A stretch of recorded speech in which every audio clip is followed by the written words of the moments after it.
আসসালামু আলাইকুম, কেমন আছেন সবাই? আশা করি সবাই অনেক ভালো আছেন। আজকে আমরা 41 থেকে শুরু করে 50তম বিসিএস এর যে প্রশ্নগুলো ছিল বাংলা ভাষা ও সাহিত্যের সবগুলো প্রশ্নের ব্যাখ্যা সহ সমাধান দেখব। তো চলুন শুরু করা যাক। বাবা ছেলের দীর্ঘায়ু কামনা করলেন। এই পরোক্ষ উক্তির প্রত্যক্ষ রূপ কী হবে? এটা হবে, বাবা ছেলেকে বললেন তুমি দীর্ঘজীবী হও। এবার আমার একটি বিচিত্র অভিজ্ঞতা হলো। এটি কোন ধরনের বাক্য? নির্দেশাত্মক বাক্য। নির্দেশক বাক্যে কোনো তথ্য, সংবাদ বা ঘটনার বর্ণনা বা বিবৃতি নির্দেশিত হয়। এই বাক্যে তথ্য বা ঘটনা হচ্ছে বর্ণনা বা বিবৃতি বোঝাচ্ছে, যার কারণে এটি নির্দেশক বাক্য। আর অনুজ্ঞাসূচক বাক্য হচ্ছে যে বাক্য দ্বারা আদেশ, উপদেশ, অনুরোধ, নিষেধ ইত্যাদি বোঝায় তাকেই অনুজ্ঞাসূচক বাক্য বলে। প্রশ্নবোধক বাক্য যেটা দ্বারা আসলে কোনো কিছু জিজ্ঞাসা করা হয় যে বাক্য দ্বারা, সেটা হচ্ছে প্রশ্নবোধক বাক্য। আর বিষয়বোধক যে বাক্য রয়েছে বা বিষয়সূচক বাক্য, সেটা কোনো বাক্য দ্বারা যদি আশ্চর্যজনক কিছু বোঝায় তাহলে সেটা বিষয়সূচক বা বিষয়বোধক বাক্য। ধ্বনিতত্ত্ব ও শব্দতত্ত্বকে বাক্যে যথাযথভাবে ব্যবহার করার বিধানের নামই বাক্যতত্ত্ব। বাংলা ব্যাকরণে আলোচ্য বিষয় হচ্ছে চারটি: ধ্বনিতত্ত্ব, শব্দতত্ত্ব বা রূপতত্ত্ব, বাক্যতত্ত্ব বা পদক্রম এবং অর্থতত্ত্ব। ব্যাকরণের যে কোনো বিষয়ে যেগুলো বাক্যে ব্যবহার করা হয় সেগুলো সবগুলোই বাক্যতত্ত্বের অন্তর্ভুক্ত। যেহেতু এখানে বাক্যে যথাযথভাবে ব্যবহার করার কথা বলা হয়েছে, সুতরাং এটা হবে বাক্যতত্ত্ব। বাক্যের গঠন, বাক্য পরিবর্তন, পদ পরিবর্তন, পদক্রম, এক কথায় প্রকাশ, বাচ্য, উক্তি, যতি বা ছেদচিহ্ন ইত্যাদি হচ্ছে বাক্যতত্ত্বের আলোচ্য বিষয়। ধ্বনিতত্ত্ব, শব্দতত্ত্ব এবং অর্থতত্ত্বের আলোচ্য বিষয় দেওয়া রয়েছে, যেগুলো বিভিন্ন পরীক্ষায় কিন্তু চলে আসে। কোন বানানটি শুদ্ধ? এখানে মনোকষ্ট, এই যে মাঝখানে বিসর্গ রয়েছে, এটা শুদ্ধ বানান। বিসর্গের পর ক, খ, প, ফ, তালব্য শ, দন্ত স থাকলে বিসর্গ বহাল থাকবে। এইখানে যদি ক, খ, প, ফ, তালব্য স, দন্ত স থাকে তাহলে বিসর্গ ওভাবেই থাকে। যেমন মনোকষ্ট, দুস্থ, শিরপীড়া, মনোক্ষুণ্ণ, দুঃশাসন, দুঃসহ। প্রচুর যোগ জ, প্রাচুর্য, এটি কোন প্রত্যয়? এটি মূলত তদ্ধিত প্রত্যয়। যে বর্ণ বা বর্ণ সমষ্টি ধাতু বা শব্দের পরে যুক্ত হয়ে নতুন অর্থবোধক শব্দ গঠন করে তাকে প্রত্যয় বলে। প্রত্যয় প্রধানত দুই প্রকার: কৃৎ প্রত্যয় এবং তদ্ধিত প্রত্যয়। এইখানে বিশেষ্য বা বিশেষণ শব্দের পরে যে প্রত্যয় বসবে সেটা হচ্ছে তদ্ধিত প্রত্যয়। এটা খুবই গুরুত্বপূর্ণ। বিশেষ্য এবং বিশেষণের পরে যে প্রত্যয় বসে সেটা তদ্ধিত প্রত্যয়, যেমন প্রচুর যোগ জ, প্রাচুর্য।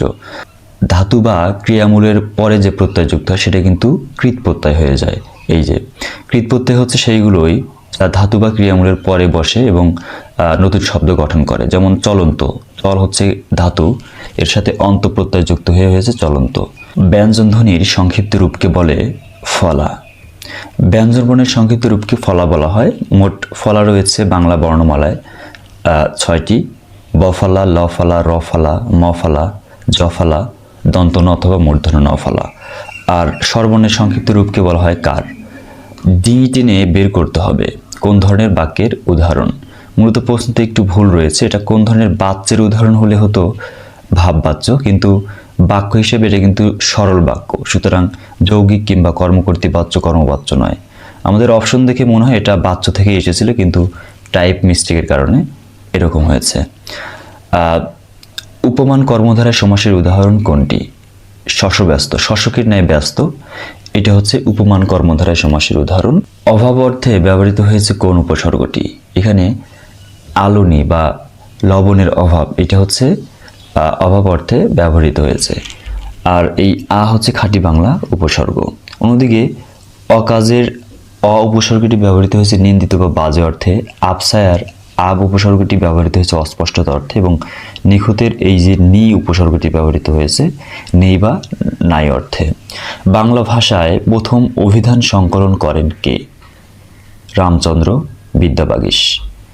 1817 সালে বাংলা ভাষায় প্রথম অভিধান সংকলন করেন রামচন্দ্র বিদ্যাবাগীশ। তিনি ব্রাহ্ম সমাজের সাথে যুক্ত ছিলেন। রাজশেখর বসুর সংকলিত অভিধানের নাম হচ্ছে চলন্তিকা। হরিচরণ দের সংকলিত অভিধানের নাম হচ্ছে নতুন বাংলা অভিধান, এবং অশোক মুখোপাধ্যায় তার সংকলিত অভিধানের নাম হচ্ছে সংসদ সামর্থ্য শব্দকোষ। এটা কিন্তু বাংলা ভাষার একটা বিশেষ সংযোজন। সমত্ব শব্দটির উৎপত্তি কোন শব্দ থেকে? মূলত সমর্থ থেকে সমত্ব শব্দের উৎপত্তি। এই সমত্ব অর্থ হচ্ছে যৌবনপ্রাপ্ত। নিঃশ্বাসের স্বল্পতম প্রয়াসে উচ্চারিত ধ্বনি বা ধ্বনিগুচ্ছকে কি বলে? মূলত অক্ষর বলা হয় বা সিলেবল বলা হয় ইংরেজিতে। নিঃশ্বাসের স্বল্পতম প্রয়াসে উচ্চারিত ধ্বনি বা ধ্বনিগুচ্ছকে অক্ষর বলে। যেমন সম্মান শব্দের সম্মান, এই দুইটি মিলে হয়েছে সম্মান, অর্থাৎ দুইটি অক্ষর। কিন্তু এখানে কিন্তু বর্ণ রয়েছে দুইয়ের অধিক। তো বর্ণ এবং অক্ষরের মধ্যে কি পার্থক্য আমরা এর আগের একটা বিশেষে বিস্তারিত বলেছিলাম। অপিনিহিতির উদাহরণ কোনটি? আজি, আইজ। পরের রস্বী বা রস্যুকার আগে উচ্চারিত হলে সেটাকে বলা হয় হচ্ছে অপিনিহিতি। যেমন আজি, এই যে রস্বইকার, এটা আগে উচ্চারণ হয়ে যাচ্ছে। সাধু, সাউদ। চারি, চাইর। মারি, মাইর ইত্যাদি। আর সমীভবন হচ্ছে দুটি ভিন্ন ধ্বনি একে অপরের প্রভাবে স্বল্প বিস্তর বা অল্প বিস্তর সমতা লাভ করলে তাকে সমীভবন বলা হয়। জন্ম থেকে জন্ম। আচ্ছা, আদি স্বরলোপ হচ্ছে যদি শব্দের শুরুতে ধ্বনিলোপ হয়, স্বরধ্বনি লোপ হয়, তাকে আদি স্বরলোপ বলা হয়। তো বাংলা ব্যাকরণের প্লেলিস্ট অবশ্যই দেখবেন, এবং সেইখানে নতুন বাংলা ব্যাকরণের প্লেলিস্ট অনুযায়ী বিভিন্ন চাকরিতে আসা পরীক্ষার প্রশ্ন সহ বিস্তারিত আলোচনা করা হবে খুব দ্রুতই। এই বিশেষ প্রশ্নগুলো সলভ হয়ে গেলে আশা করি সেইগুলো আপনাদের বিভিন্ন পরীক্ষায় সহযোগিতা করবে। কুশিতজীবী বলতে কাদের বোঝানো হয়? মূলত সুদখোরকে বলা হয় কুশিতজীবী। কুশিত শব্দের অর্থ হচ্ছে সুদ, আর কুশিতজীবী হচ্ছে সুদে টাকা ধার দেওয়া যার পেশা, অর্থাৎ সুদখোর। কোন বানানটি শুদ্ধ? এখানে পুরস্কার বানানে দন্তস হবে, আবিষ্কার বানানে মূর্ধন্য স হবে। সময় উপযোগী হচ্ছে এইখানে গিয়ে একটু ভুল, সময় উপযোগী হবে, এই বানানটা শুদ্ধ। বাংলা সাহিত্যে কালকুট নামে পরিচিত কোন লেখক? সমরেশ বসু, সমরেশ মজুমদার কিন্তু নয়, সমরেশ বসু কালকুট নামে পরিচিত। খ্যাতিমান বাঙালি লেখক ও ঔপন্যাসিক সমরেশ বসুর জন্ম 1924 সালের 11 ডিসেম্বর বাংলাদেশের মুন্সিগঞ্জ জেলার রাজনগর গ্রামে। তার ছদ্মনাম ছিল কালকুট এবং ভ্রমর। তার উল্লেখযোগ্য উপন্যাস হচ্ছে উত্তরঙ্গ, জগদ্দল, বিবর, গঙ্গা, যেটা হচ্ছে জেলে জীবন কেন্দ্রিক উপন্যাস। এটা একটা বিসিএসে এসেছিল। জেলে জীবন কেন্দ্রিক উপন্যাস কোনটি, এরকম একটা প্রশ্ন। অমৃতকুন্ত সন্ধানে ইত্যাদি। এই উপন্যাসে তিনি তার প্রথম ছদ্মনাম কালকুট ব্যবহার করেন। পরাণের গহীন ভিতর কাব্যের কবিকে? সৈয়দ শামসুল হক। ইংরেজি ভাষায় জীবনানন্দ দাশের উপর গ্রন্থ লিখেছেন কে? Clinton B Seely. Clinton B Seely হলেন আমেরিকান একাডেমিক অনুবাদক এবং বাংলা ভাষা ও সাহিত্যের একজন পণ্ডিত। তিনি জীবনানন্দ দাশের উপর গবেষণা করেন এবং অনন্য জীবনানন্দ নামে একটি সাহিত্যিক জীবনী রচনা করেন জীবনানন্দ দাশের জীবনের উপরে। ভাষা আন্দোলনের লেখা কবিতা কোনটি? স্মৃতিস্তম্ভ। আলাউদ্দিন আল আজাদের লেখা স্মৃতিস্তম্ভ ভাষা আন্দোলনের লেখা একটি কবিতা। পাঁচালিকার হিসেবে সর্বাধিক খ্যাতি কার ছিল? মূলত দাশরথী রায়ের খ্যাতি ছিল সবচেয়ে বেশি। পাঁচালী হচ্ছে লোকগীতের একটি ধারা, এতে গানের মাধ্যমে কোনো আখ্যান বর্ণিত হয়। 19বিংশ শতাব্দীর প্রথম দিকে রচিত পাঁচালী গানের প্রসিদ্ধ কবি ছিলেন দাশরথী রায়। এখানে গুরুত্বপূর্ণ বিষয় সেটা হচ্ছে বাংলার টপ্পা গানের জনক হিসেবে খ্যাতি রামনিধি গুপ্ত, এটা পরীক্ষায় এসেছিল। আর পুঁথি সাহিত্যের প্রথম সার্থক ও জনপ্রিয় লেখক হচ্ছে ফকির গরিবুল্লাহ। আর রামরাম বসু হচ্ছে ফোর্ট উইলিয়াম কলেজের বাংলা ভাষা চর্চা করতেন এবং তিনি উইলিয়াম কেরিকে বাংলা শিখিয়েছিলেন। চারণ কবি হিসেবে বিখ্যাত কে? মুকুন্দ দাস। রবীন্দ্রনাথ ঠাকুর এবং কাজী নজরুল ইসলাম তাকে চারণ কবির মর্যাদা দেন। রবীন্দ্রনাথ ঠাকুরের নষ্টনীর গল্পের একটি বিখ্যাত চরিত্র কি? চারুলতা। বিধবার প্রেম নিয়ে রচিত উপন্যাস কোনটি? এর মধ্যে রবীন্দ্রনাথ ঠাকুরের চোখের বালি হচ্ছে বিধবার প্রেম নিয়ে রচিত একটি উপন্যাস। রবীন্দ্রনাথ ঠাকুর তার চোখের বালি উপন্যাসে অত্যন্ত সুন্দরভাবে বিধবা নারী বিনোদিনীর প্রেমের কাহিনী ফুটে তুলেছেন। উপন্যাসটিতে মূলত বিনোদিনী, মহেন্দ্র এবং বিহারীর ত্রিভুজ প্রেমের কাহিনী চিত্রিত হয়েছে। জেলে জীবন কেন্দ্রিক উপন্যাস কোনটি? গঙ্গা। আমরা সমরেশ বসুর প্রথম প্রশ্নে ছিলাম আমরা যে জেলে জীবন কেন্দ্রিক উপন্যাস কোনটি, এটা ছিল সমরেশ বসু কর্তৃক রচিত গঙ্গা। সবচেয়ে কম বয়সে কোন লেখক বাংলা একাডেমি পুরস্কার পেয়েছিলেন? সৈয়দ শামসুল হক। সবকিছু নষ্টদের অধিকারে যাবে গ্রন্থটির রচয়িতাকে হুমায়ুন আজাদ। সবকিছু নষ্টদের অধিকারে যাবে গ্রন্থটির রচয়িতা হুমায়ুন আজাদ। অলৌকিক স্টিমার, আমি বেঁচেছিলাম অন্যদের সময়ে, কাফনে মরা অশ্রুবিন্দু, জলাতখানা থেকে বলছি, পাকসার জমিন সাদবাদ, এগুলো হচ্ছে হুমায়ুন আজাদের উল্লেখযোগ্য গ্রন্থ। 1971 সালে ঢাকা বিশ্ববিদ্যালয়ের ছাত্র মৃত্যুর প্রতিবাদে কোন উপাচার্য পদত্যাগ করেছিলেন? বিচারপতি আবু সাইদ চৌধুরী। তিনি হচ্ছেন 1972 সালের 12 জানুয়ারি বাংলাদেশ স্বাধীন হলে সেখানে বাংলাদেশের রাষ্ট্রপতি পদ গ্রহণ করেছিলেন পরবর্তীতে। মুক্তিযুদ্ধভিত্তিক নাটক কোনটি? কি চাহো শঙ্খচিল। এটি হচ্ছে মুক্তিযুদ্ধভিত্তিক নাটক, যার রচয়িতা হচ্ছে মমতাজউদ্দিন আহমদ। তেভাগা আন্দোলন কেন্দ্রিক উপন্যাস কোনটি? নারাই। এটি হচ্ছে তেভাগা আন্দোলন কেন্দ্রিক উপন্যাস, এর রচয়িতা হচ্ছে শওকত আলী। আর তেভাগা আন্দোলন কেন্দ্রিক কয়েকটি উপন্যাস রয়েছে, যেমন খোয়াবনামা আখতারুজ্জামান ইলিয়াসের, কাঁটাতারে প্রজাপতি সেলিনা হোসেনের, গায়ত্রী সন্ধ্যা এটাও সেলিনা হোসেনের, বন্দোবস্তি মহাশ্বেতা দেবী, লালমাটি নারায়ণ গঙ্গোপাধ্যায়। কাজী নজরুল ইসলামের কোন বইটি প্রথম ব্রিটিশ সরকার বাজেয়াপ্ত করে? যুগবাণী।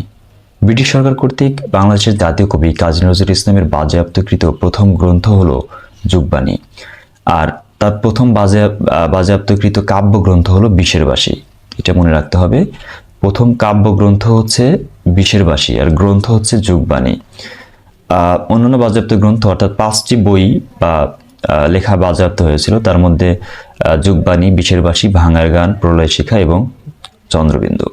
তারাশঙ্কর বন্দ্যোপাধ্যায় মুক্তিযুদ্ধ চলাকালে যে উপন্যাসটি রচনা করেন সেটি কোনটি? এটা হচ্ছে 1971। গ্রাম বার্তা প্রকাশিকা পত্রিকাটি কোন স্থান থেকে প্রকাশিত হতো?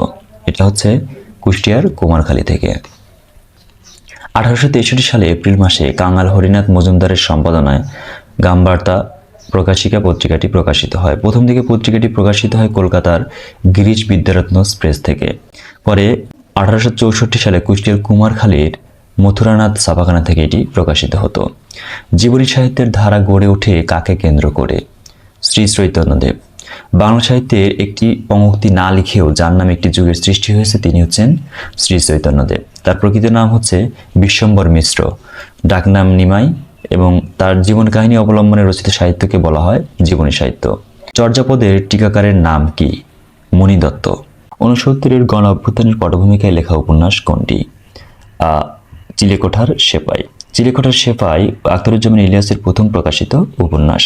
এটি 69-এর গণ অভ্যুত্থানের প্রেক্ষাপটে রচিত। উদ্ভাসন শব্দের অর্থ কি?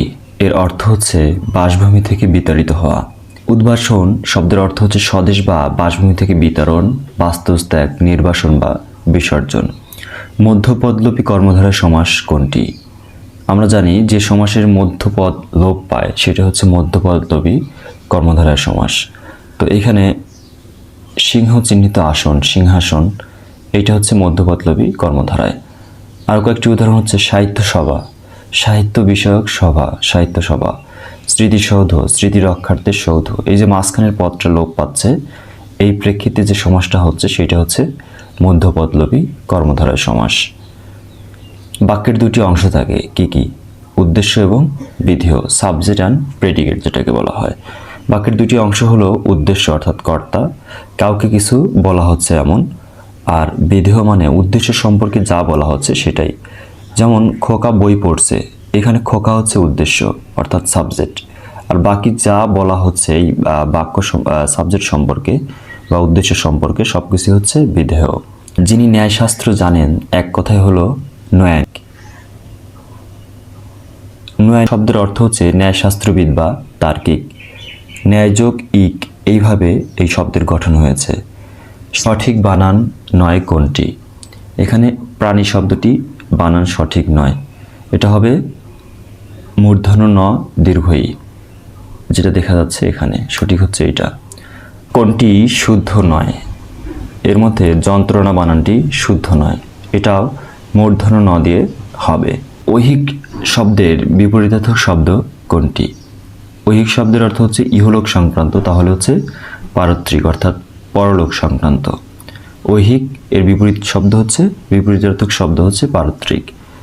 এই শব্দগুলো বারবারই পরীক্ষায় আসে। আমার জ্বর জ্বর লাগছে শব্দ দুটি অবিকৃতভাবে উচ্চারিত হওয়াকে কি বলা হয়? এটাকে বলা হয় হচ্ছে দ্বিরুক্ত শব্দ, অর্থাৎ একই শব্দ দুবার ব্যবহার করা। এই জ্বর জ্বর এই দুইবার ব্যবহার করার প্রেক্ষিতে এর অর্থ হচ্ছে সম্প্রসারিত হয়েছে। এটা হচ্ছে দ্বিরুক্ত শব্দ, যেটা হচ্ছে আমাদের বাংলা ব্যাকরণের একটি বড় অংশ। শুদ্ধ বাক্য নয় কোনটি? এর মধ্যে অকারণে ঋণ করিও না, এটা হচ্ছে শুদ্ধ বাক্য নয়। এইখানে হচ্ছে করিও না যে শব্দটা রয়েছে, এটা হচ্ছে লেখ্য ভাষার জন্য প্রমিত নয় আর কি, মানে যথাযথ নয়। কৃষ্টি শব্দের প্রকৃতি প্রত্যয় কি? কৃষ যোগ তি, কৃষ্টি। অনুরূপভাবে গঠিত শব্দ হচ্ছে সৃষ্টি, দৃষ্টি, বৃষ্টি প্রভৃতি। আর কৃষ্টি শব্দের অর্থ হচ্ছে হালচাল, কৃষিকর্ম বা সংস্কৃতি। উলুবনে মুক্তা ছড়ানো শব্দগুচ্ছকে কি বলা হয়? এটা হচ্ছে প্রবাদ প্রবচন। এর অর্থ হচ্ছে অপাত্রে মূল্যবান দ্রব্য প্রদান। মানুষের দেহের অঙ্গ যা ধ্বনি তৈরি করে তাকে কি বলে? বাক প্রত্যঙ্গ। বাক প্রত্যঙ্গ বলতে মানুষের দেহের সে সকল অঙ্গ প্রত্যঙ্গকে বোঝায় যা ধ্বনি তৈরি করতে পারে, যেমন গলনালী, মুখ বিবর, জিহ্বা, তালু, দাঁত, নাক, ঠোঁট, স্বরযন্ত্র, ফুসফুস ইত্যাদি। আর স্বরযন্ত্রের ভিতরের পাতলা পর্দাকে বলা হয় স্বরতন্ত্রী। বাবা কোন ভাষার শব্দ? এটি মূলত তুর্কি ভাষা থেকে আগত একটি শব্দ।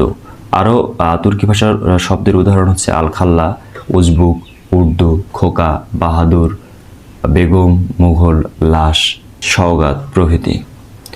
অনুকম্পা শব্দের ইংরেজি কি? এর ইংরেজি হচ্ছে ক্লেমেন্সি।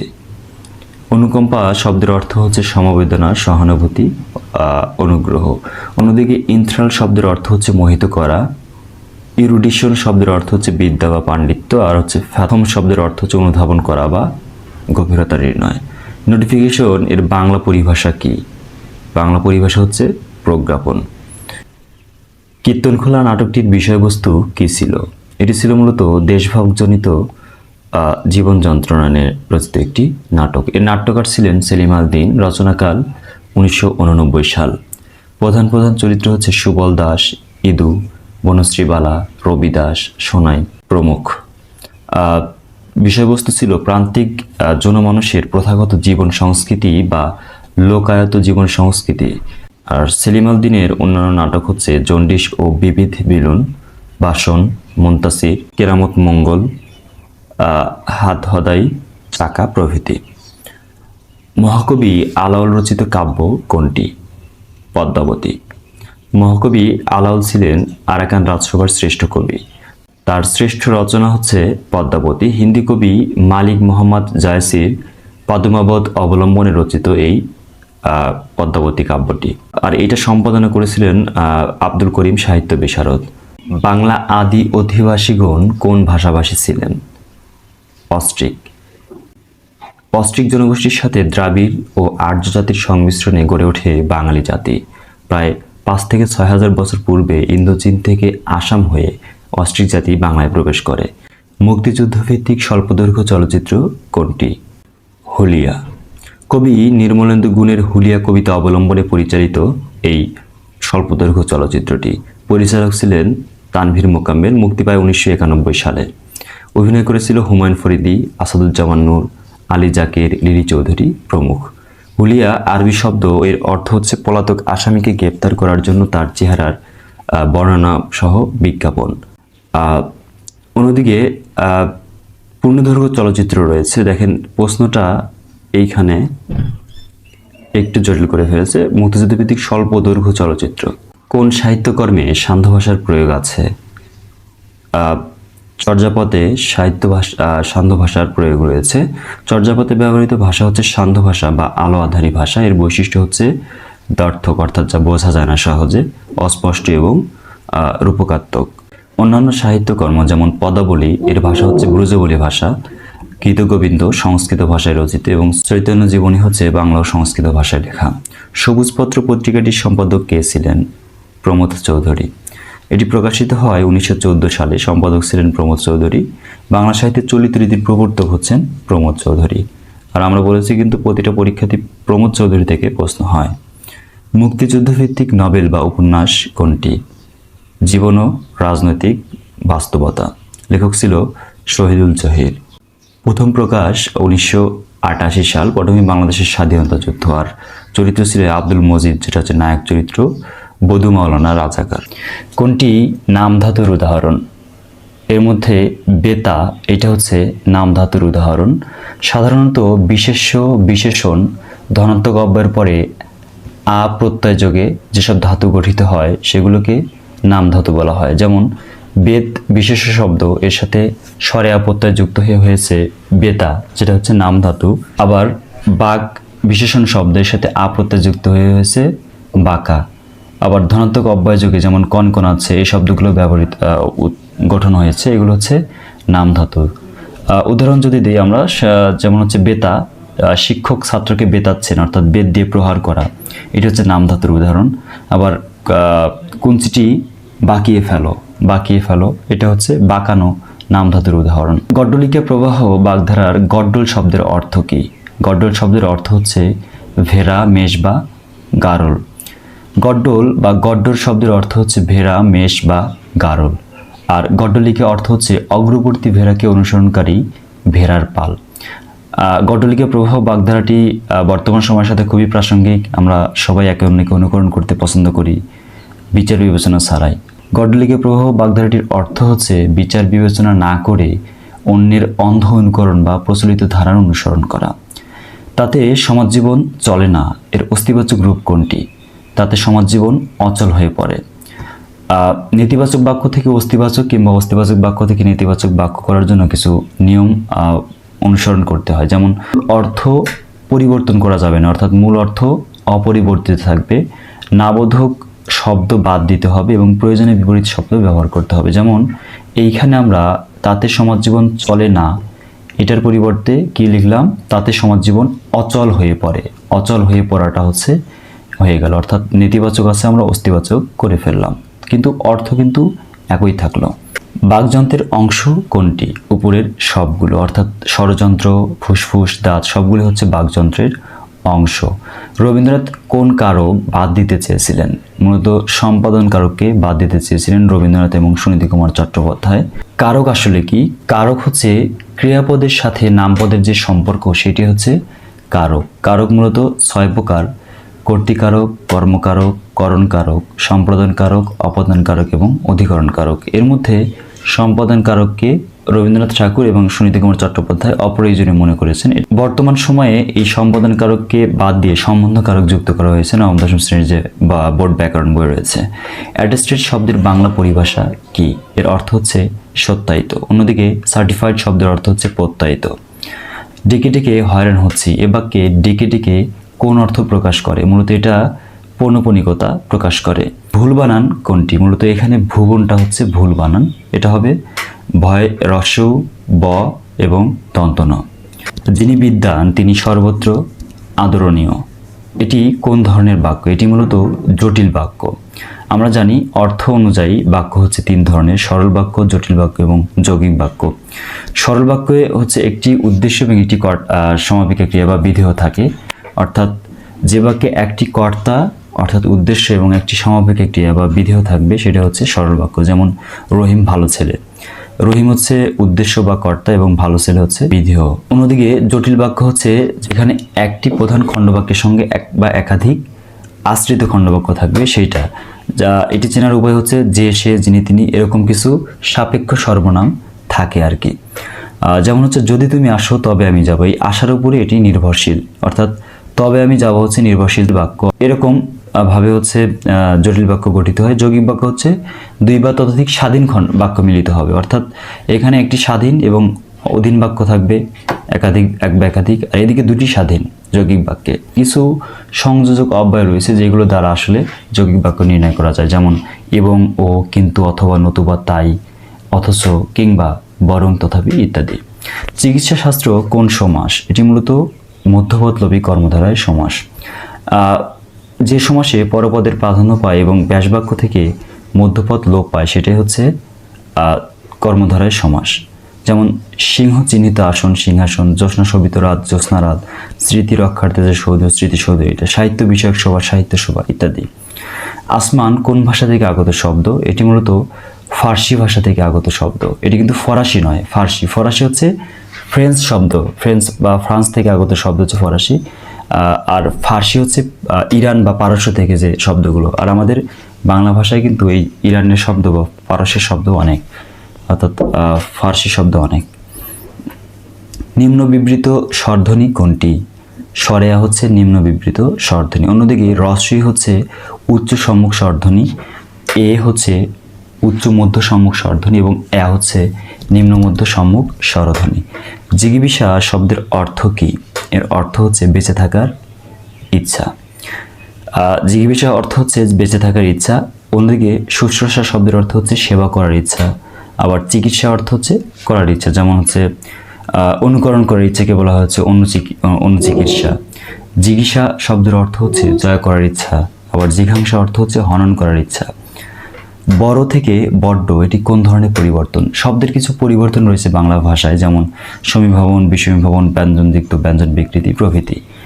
এই বড় থেকে বড্ড এটা হচ্ছে ব্যঞ্জন দিক্তর উদাহরণ, অর্থাৎ এই যে র বা ড থেকে উৎপন্ন যা ধ্বনি র, এটা দিক্ত উচ্চারণ হচ্ছে, এটা হচ্ছে ব্যঞ্জন দিক্ত।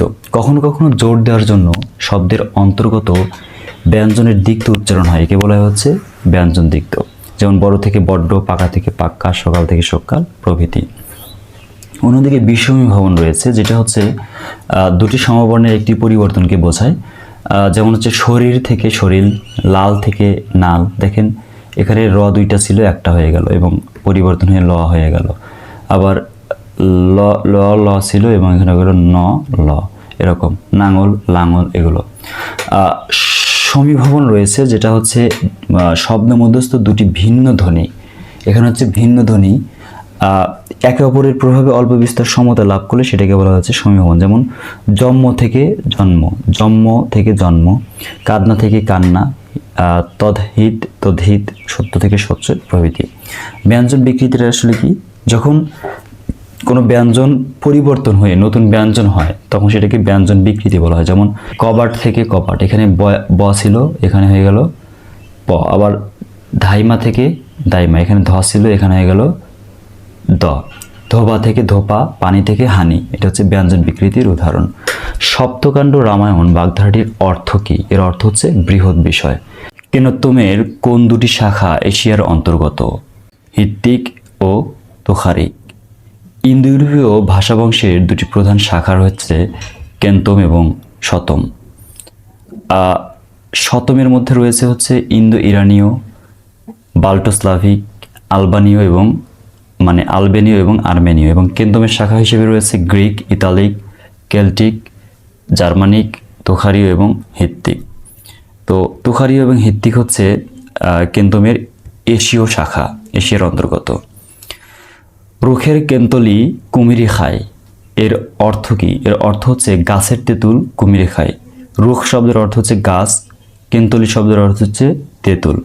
মূলত এই চরণটি রচয়িতা হচ্ছে কুক্কুরিপা, যিনি হচ্ছেন চর্যাপদের নারী কবি ছিলেন। এই যে ভাষাগুলো ব্যবহার করা হয়েছে, কেন্তলি, রুখ, এগুলো হচ্ছে সান্ধ্য ভাষা, অর্থাৎ যা বোঝা যায় না, আলো আঁধারি ভাষা। চর্যাপদের কিছু গুরুত্বপূর্ণ লাইন রয়েছে যেগুলো বিভিন্ন পরীক্ষায় চলে আসে, এগুলো আপনারা অবশ্যই পিডিএফ থেকে দেখে নেবেন। মনসা দেবীকে নিয়ে লেখা বিজয়গুপ্তের মঙ্গল কাব্যের নাম কি? এটি মূলত পদ্মপুরাণ ছিল। বাংলা সাহিত্যের প্রাচীনতম মঙ্গল কাব্যধারা হলো মনসা মঙ্গল।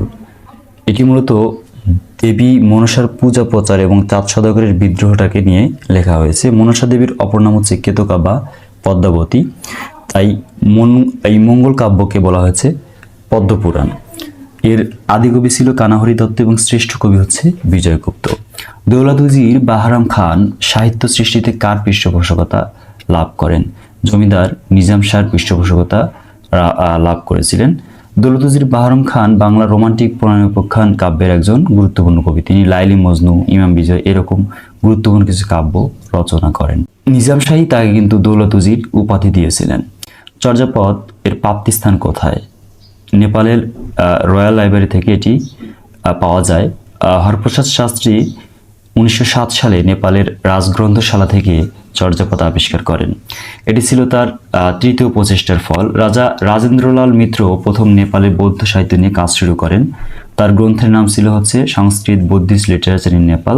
তার আমন্ত্রণেই মূলত হরপ্রসাদ শাস্ত্রী নেপালে যান এবং এই বাংলা সাহিত্যের প্রাচীনতম নিদর্শন চর্যাপদ আবিষ্কার করেন। ঈশ্বরচন্দ্র বিদ্যাসাগর কোথায় জন্মগ্রহণ করেন? তিনি বীরসিংহ গ্রাম মেদিনীপুরে জন্মগ্রহণ করেন। তোমারেই যেন ভালোবাসিয়াছি শতরূপে শতবার, জনমে জনমে যুগে যুগে অনিবার। এটি রবীন্দ্রনাথ ঠাকুরের কোন কবিতা? এটি হচ্ছে অনন্ত প্রেম কবিতার চরণ। হরপ্রসাদ শাস্ত্রীর উপাধি কি? তিনি ছিলেন মহামহোপাধ্যায়।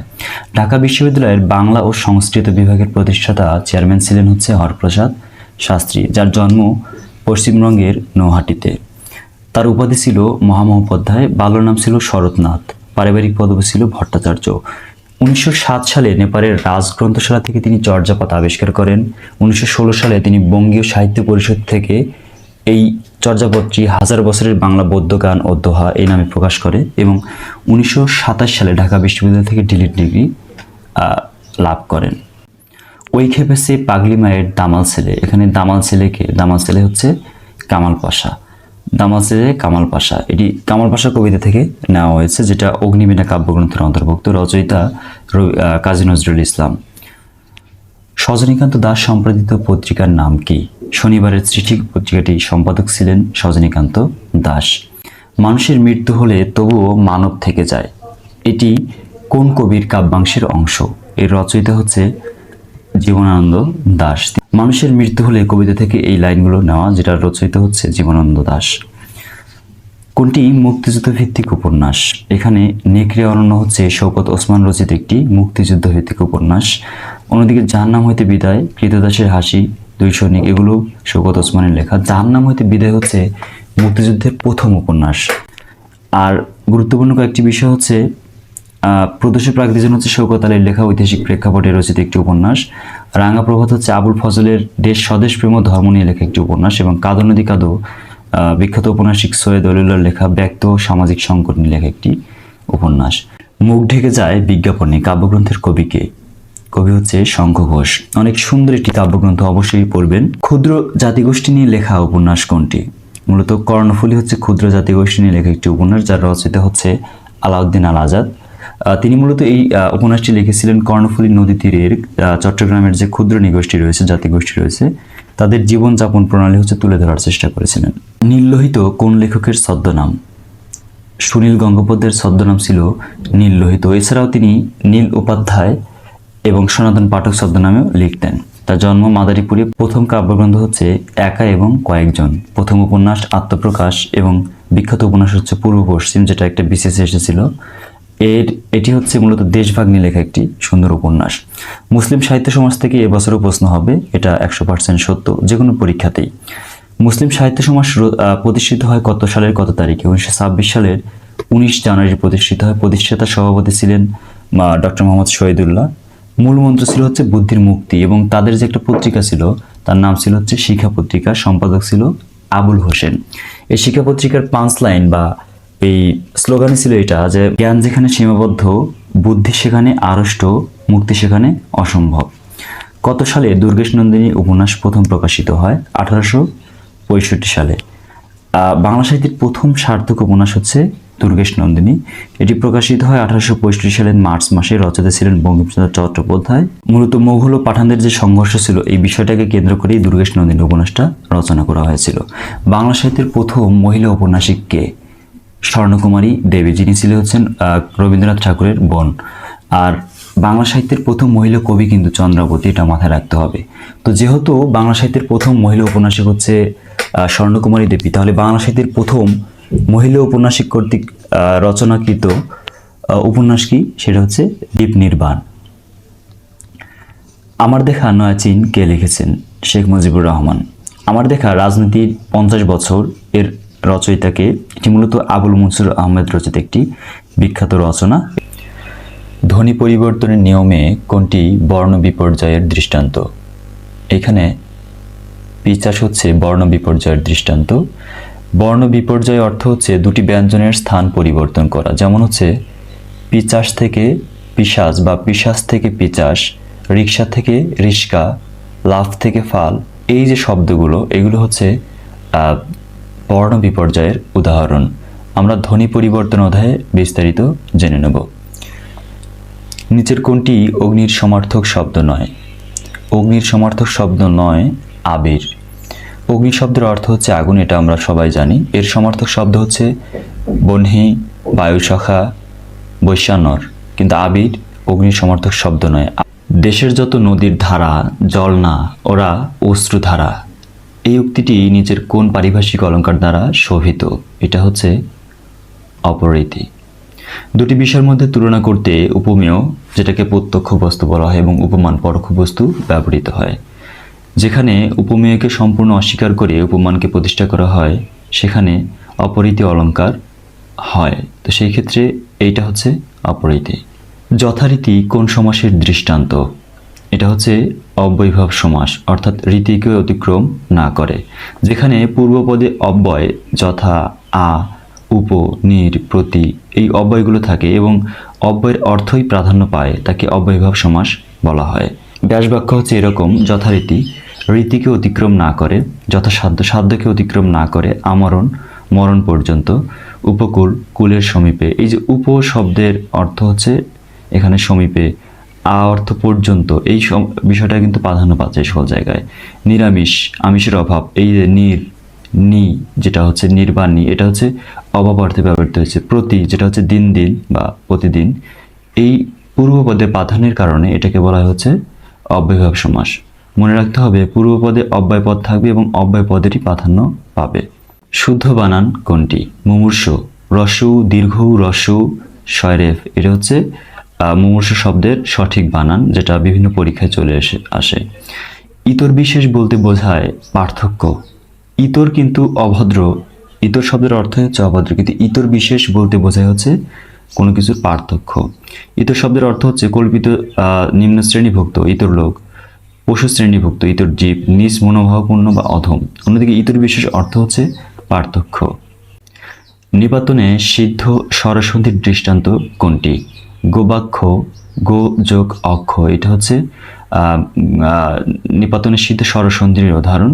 কিছু সন্ধি নিয়ম অনুসারে হয় না, এগুলোকে নিপাতনের সিদ্ধ সন্ধি বলা হয়ে থাকে। নিজের কোন বাক্যটি প্রয়োগগত দিক থেকে শুদ্ধ? তার দুচোখ অশ্রুতে ভেসে গেল। এইখানে অন্যান্য যে বিষয়গুলো রয়েছে সেগুলো অশুদ্ধ কেন আমরা একটু দেখে নেই। আপনি সপরিবারে আমন্ত্রিত, এইখানে এইভাবে হবে না, আপনি সপরিবারে আমন্ত্রিত এইটা হবে। আবার আমি কারো সাথেও নাই, সতেরোতেও নাই, তো সাথেও নেই এটা হচ্ছে সাত, 17, কিন্তু এখানে কারো বানানটা ভুল রয়েছে। তো আমি কারো সাথেও নেই, পাঁচেও নেই, 17 হয় না, সাথে পাঁচে না থাকা, অর্থাৎ তার আগেও নেই পিছেও নেই, বিষয়টা এরকম। আবার হচ্ছে সারা জীবন ভূতের মজুরি খেটে গেলাম, এটা হবে না, এটা হবে হচ্ছে সারা জীবন ভূতের বেগার খেটে গেলাম, খেটে মরলাম, এরকম। তো এই কারণে হচ্ছে বাকিগুলো অশুদ্ধ এবং তার দু চোখ অশ্রুতে ভেসে গেল, এটা হচ্ছে শুদ্ধ। নিচের কোনটি যৌগিক বাক্য? ছেলেটি চঞ্চল তবে মেধাবী। মৃত্তিকা দিয়ে তৈরি কথাটির সংকোচন করলে কি হবে? মৃন্ময়। মাটির তৈরি, মৃত্তিকা দিয়ে তৈরি, যেটাকে বলা হচ্ছে মৃন্ময়। মৃৎ যোগ ময়, মৃন্ময়, এটি ব্যঞ্জন সন্ধির অন্তর্গত একটি শব্দ। অর্ধচন্দ্র কথাটির অর্থ কি? অর্ধচন্দ্র হচ্ছে গলা ধাক্কা দেওয়া। অর্ধচন্দ্র শব্দের আবিধানিক অর্থ হচ্ছে অর্থ প্রকাশিত চন্দ্র, বাগধারাগত অর্থ হচ্ছে গলা ধাক্কা দেওয়া। হরতাল কোন ভাষা থেকে আগত শব্দ? হরতাল হচ্ছে গুজরাটি ভাষা থেকে আগত শব্দ। কোনটি জিজ্ঞাসার সম্প্রসারিত প্রকাশ? জয় করিবার ইচ্ছা জিজ্ঞাসা, জয় করিবার ইচ্ছা হচ্ছে জিজ্ঞাসা। নিচের কোনটি তৎসম শব্দ? ধূলি, এটা হচ্ছে তৎসম শব্দ। সংস্কৃত ভাষা থেকে সরাসরি বাংলায় আগত শব্দ যার রূপ অপরিবর্তিত থাকে। তৎসম শব্দের উদাহরণ হচ্ছে চন্দ্র, সূর্য, গ্রহ, নক্ষত্র, ধর্মপাত্র, ভুবন, মনুষ্য, ধূলি, হস্ত, চর্মকার, জ্যোৎস্না, শ্রাদ্ধ, গৃহিণী। নবম দশম শ্রেণীর বোর্ড ব্যাকরণ যেটা রয়েছে সেখানে সুন্দরভাবে এই শব্দগুলো দেওয়া আছে, অবশ্যই পড়ে আসবেন। নিচের কোনটি বাংলা ধাতুর দৃষ্টান্ত? কহ, এটা হচ্ছে বাংলা ধাতুর দৃষ্টান্ত। যেসব ধাতু সংস্কৃত থেকে পরিবর্তিত হয়ে বাংলায় এসেছে সেগুলো বাংলা ধাতু। যেমন হচ্ছে সংস্কৃতে হচ্ছে কথ, বাংলায় হচ্ছে কহ। বিদ্যাপতি মূলত কোন ভাষার কবি ছিলেন? তিনি ছিলেন মৈথিলি ভাষার কবি। বিদ্যাপতি মৈথিলি, অবহট্ঠ ও সংস্কৃত ভাষায় পদ রচনা করেছিলেন। তার শ্রেষ্ঠ কীর্তি হচ্ছে ব্রজবুলি ভাষায় রচিত বৈষ্ণব পদাবলী, যেটা হচ্ছে রাধাকৃষ্ণ বিষয়ক পদ। তাকে বলা হয় মৈথিলি কোকিল, মিথিলার কবি। মিথিলার কবি বিদ্যাপতি। তার উপাধি ছিল কবি কণ্ঠহার, যে উপাধিটা দিয়েছিল হচ্ছে রাজা শিবসিংহ। আমার সন্তান যেন থাকে দুধে ভাতে, এই মনোবাঞ্ছাটি কার? এটা ছিল হচ্ছে ঈশ্বরী পাটুনির। এটি ভারতচন্দ্র রায়গুণাকারের অন্নদামঙ্গল কাব্যের বিখ্যাত উক্তি। ঈশ্বরী পাটুনি যে ছিল হচ্ছে এই কবিতায় মাঝি, এই ঈশ্বরী পাটুনির মুখে এই প্রার্থনা প্রকাশ পায়, যেখানে বাঙালি পিতামাতার সন্তানের কল্যাণ কামনা ফুটে ওঠে। ভবানন্দ, যেটা হচ্ছে অন্নদামঙ্গল চরিত্র। ভারুদত্ত বাংলা সাহিত্যের প্রথম ঠক চরিত্র, যেটা হচ্ছে শ্রীমঙ্গল কাব্যে আমরা প্রথম দেখি। ফল্লুরা হচ্ছে চণ্ডীমঙ্গলের প্রতিবাদী নারী চরিত্র। নিচের কোন ব্যক্তি বুদ্ধির মুক্তি আন্দোলনের সাথে যুক্ত ছিলেন না? কাজী আব্দুল ওয়াদুদ, আবুল ফজল, আব্দুল কাদির, এরা হচ্ছে বুদ্ধির মুক্তি আন্দোলনের সাথে জড়িত ছিলেন, কিন্তু এস ওয়াজেদ আলী যুক্ত ছিলেন না। 1926 সালের 19 জানুয়ারি ঢাকা বিশ্ববিদ্যালয়ের অধ্যাপক আবুল হোসেনের নেতৃত্বে মুসলিম সাহিত্য সমাজ প্রতিষ্ঠিত হয়। এই সংগঠনের আন্দোলনের পরে বুদ্ধির মুক্তি আন্দোলন নামে পরিচিত পায়। সভাপতি ছিলেন ডক্টর মোহাম্মদ শহীদুল্লাহ। ইসলাম ও সুফি মতের প্রভাবে ভারতবর্ষে ঘটেছিল কোনটি? চিন্তা বিপ্লব। ভারতবর্ষে একটা বিপ্লব ঘটেছিল একসময়, সেটা হচ্ছে চিন্তা বিপ্লব। ইসলাম ও সুফিবাদের প্রভাবে ভারতীয় উপমহাদেশে মানুষের চিন্তা চেতনায় গভীর পরিবর্তন আসে, যা চিন্তা বিপ্লব নামে পরিচিত। সুফিবাদ হলো ইসলামী আধ্যাত্মিক দর্শন, যার মূল বিষয় আত্মা ও মানব প্রেম। মূল আদর্শ হচ্ছে মানব প্রেমের মাধ্যমে স্রষ্টার প্রেম লাভ। সুফি সাহিত্য আমরা যদি লক্ষ্য করি, একসময় অনেক সুফি সাহিত্য রচনা করা হয়েছে, যেমন ইউসুফ জুলেখা শাহ মোহাম্মদ শগির কর্তৃক, লাইলি মজনু দৌলতুদ্দিন বাহরাম খাঁ কর্তৃক, সতী ময়না লোরচন্দ্রানী কাজী দৌলত কর্তৃক, পদ্মাবতী আলাউল কর্তৃক এবং গুলে বকাওয়ালি হচ্ছে নওয়াজিজ খান কর্তৃক। চণ্ডীমঙ্গল কাব্যের উপাস্য চন্দ্রী কার স্ত্রী? চণ্ডী ছিল হচ্ছে শিবের স্ত্রী। চণ্ডীমঙ্গল কাব্যের উপাস্য দেবী চন্দ্রী ছিল, অর্থাৎ দেবী দুর্গা। এই চন্দ্রী হচ্ছে দেবী দুর্গা, তিনি ছিলেন হচ্ছে শিবের স্ত্রী। মঙ্গল কাব্য ধারার অন্যতম শ্রেষ্ঠ কাব্য হলো এই চন্দ্রীমঙ্গল। এর মূল উপজীব্য বিষয় ছিল দেবী চন্দ্রীর বা দেবী দুর্গার হচ্ছে গুণ কীর্তন ও পূজা প্রচার করা। শ্রীকৃষ্ণ কীর্তন কাব্য কোথা থেকে উদ্ধার করা হয়েছিল? গোয়ালঘর থেকে। 1909 খ্রিস্টাব্দে বসন্তরঞ্জন রায় দিদ্দুল্লভ বাঁকুড়া জেলার বন বিষ্ণুপুরের কৈকিল্লা গ্রামের এক গৃহস্থের গোয়ালঘর থেকে শ্রীকৃষ্ণ কীর্তন কাব্য আবিষ্কার করেন। 1916 খ্রিস্টাব্দে বঙ্গীয় সাহিত্য পরিষদ থেকে এটি গ্রন্থাগারে প্রকাশিত হয়। মনোরমা বঙ্কিমচন্দ্রের কোন উপন্যাসের চরিত্র? এটা হচ্ছে মৃণালী উপন্যাসের একটি চরিত্র।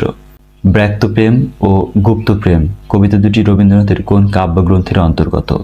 মানসী। রবীন্দ্রনাথ ঠাকুর রচিত কাব্যগ্রন্থ মানসী তার কাব্যকলার পূর্ণ প্রতিষ্ঠামূলক কাব্যগ্রন্থ।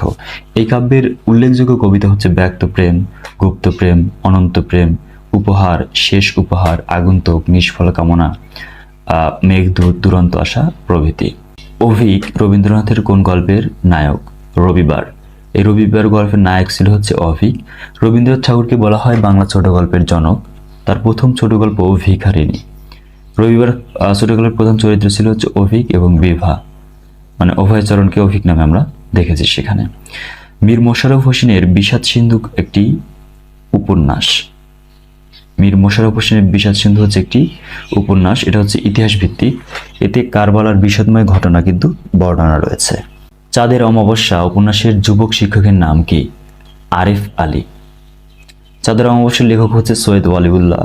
এর কেন্দ্রীয় চরিত্র ছিল হচ্ছে শিক্ষক আরিফ আলী, যে হচ্ছে প্রতিবাদী একটা চরিত্র। মরণ রে তুহ মম শ্যাম সমান পঙ্ক্তিটির রচয়িতা কে? রবীন্দ্রনাথ ঠাকুর।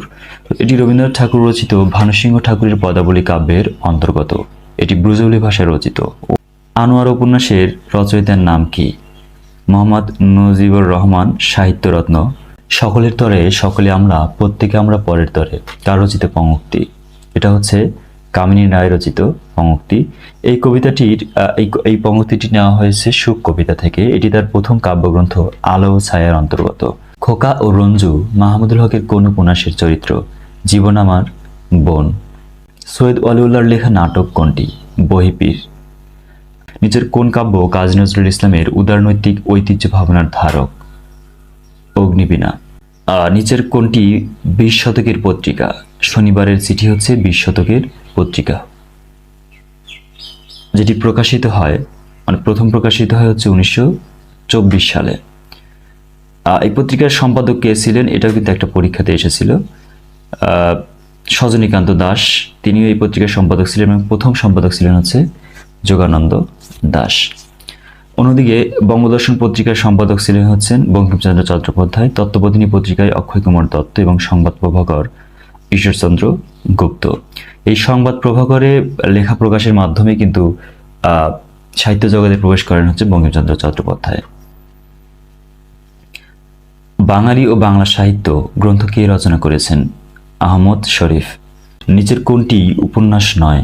কবিতার কথা উপন্যাস নয়, এটা হচ্ছে প্রবন্ধ গ্রন্থ জীবনানন্দ দাশের। আরবি কলম শব্দটি কলমস শব্দ থেকে এসেছে। কলমস কোন ভাষার শব্দ? এই কলম শব্দটি হচ্ছে আরবি ভাষার শব্দ এবং এই শব্দটির উৎপত্তি কলমস শব্দ থেকে, যেটা গ্রিক ভাষার শব্দ। কলমস শব্দটি গ্রিক ভাষার, যার অর্থ রিড বা রিডবেন। ভাষা চিন্তার শুধু বাহনই নয়, চিন্তার প্রসূতিও। মন্তব্যটি কোন ভাষা চিন্তকের? Doctor Sukumar Sen.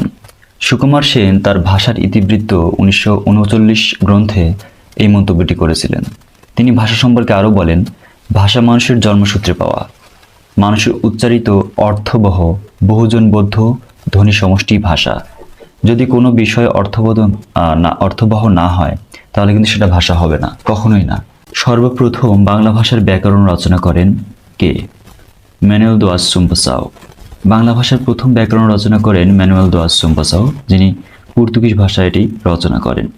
নাথানিয়ান Brassey Halhed a grammar of the Bengal language, এইটা হচ্ছে 1778 সালে রচনা করেন। রাজা রামমোহন রায় প্রথম বাঙালি হিসেবে বাংলা ব্যাকরণ গৌড়ীয় ব্যাকরণ 1833 রচনা করেন। ধ্বনি সম্পর্কে নিচের কোন বাক্যটি সঠিক নয়? ধ্বনি দৃশ্যমান। ধ্বনি কখনোই দৃশ্যমান নয়। অন্যদিকে মানুষের ভাষার মূলে আছে কতগুলো ধ্বনি। ধ্বনি উচ্চারণীয় ও শ্রবণীয় অর্থবোধক ধ্বনিগুলোই মানুষের বিভিন্ন ভাষার বানধ্বনি বা বন্ধনী। স্বরান্ত অক্ষরকে কি বলে? মুক্তাক্ষর। নিঃশ্বাসের স্বল্পতম প্রয়াসে উচ্চারিত ধ্বনিগুচ্ছকে অক্ষর বলে। অক্ষর প্রধানত দু প্রকার, মুক্তাক্ষর যেটা হচ্ছে স্বরান্ত অক্ষর এবং বন্ধাক্ষর ব্যঞ্জনান্ত অক্ষর। মুক্তাক্ষরের শেষে স্বরধ্বনি থাকে, অর্থাৎ স্বরান্ত মুক্তাক্ষর, যেমন লা শব্দে স্বরে আর রয়েছে, সুতরাং এটা হচ্ছে মুক্তাক্ষর। বন্ধাক্ষরের শেষে ব্যঞ্জন ধ্বনি থাকে, যেমন বাং, এখানে অনুস্বার হচ্ছে ব্যঞ্জন, যার কারণে এটা হচ্ছে বন্ধাক্ষর। শুদ্ধ বানানের গুচ্ছ কোনটি? শিরশ্ছেদ, দরিদ্রতা, সমীচীন। উচ্চারণের রীতি অনুযায়ী নিচের কোনটি উচ্চমধ্য সম্মুখ স্বরধ্বনি? এ হচ্ছে উচ্চমধ্য সম্মুখ স্বরধ্বনি। তাম্বুলিক শব্দের সমার্থক নয় কোনটি? তামসিক, যেটা হচ্ছে তাম্বুলিকের সমার্থক নয়। তামসিকের অর্থ হচ্ছে অন্ধকার। অন্যদিকে পান ব্যবসায়ী, পর্ণকার, বারোই হচ্ছে তাম্বুলিকের সমার্থক শব্দ। তুমি তো ভারী সুন্দর ছবি আঁকো বাক্যটিতে কোন প্রকারের অব্যয় পদ ব্যবহৃত হয়েছে? অনন্যয় অব্যয়। যে সকল অব্যয় বাক্যে স্বাধীনভাবে আবেগ, অনুভূতি বা ভাব প্রকাশ করে তাদেরকে হচ্ছে অনন্যয় অব্যয় বলে। তোমার নাম কি, এখানে কি কোন প্রকারের পদ? এটা হচ্ছে সর্বনাম পদ।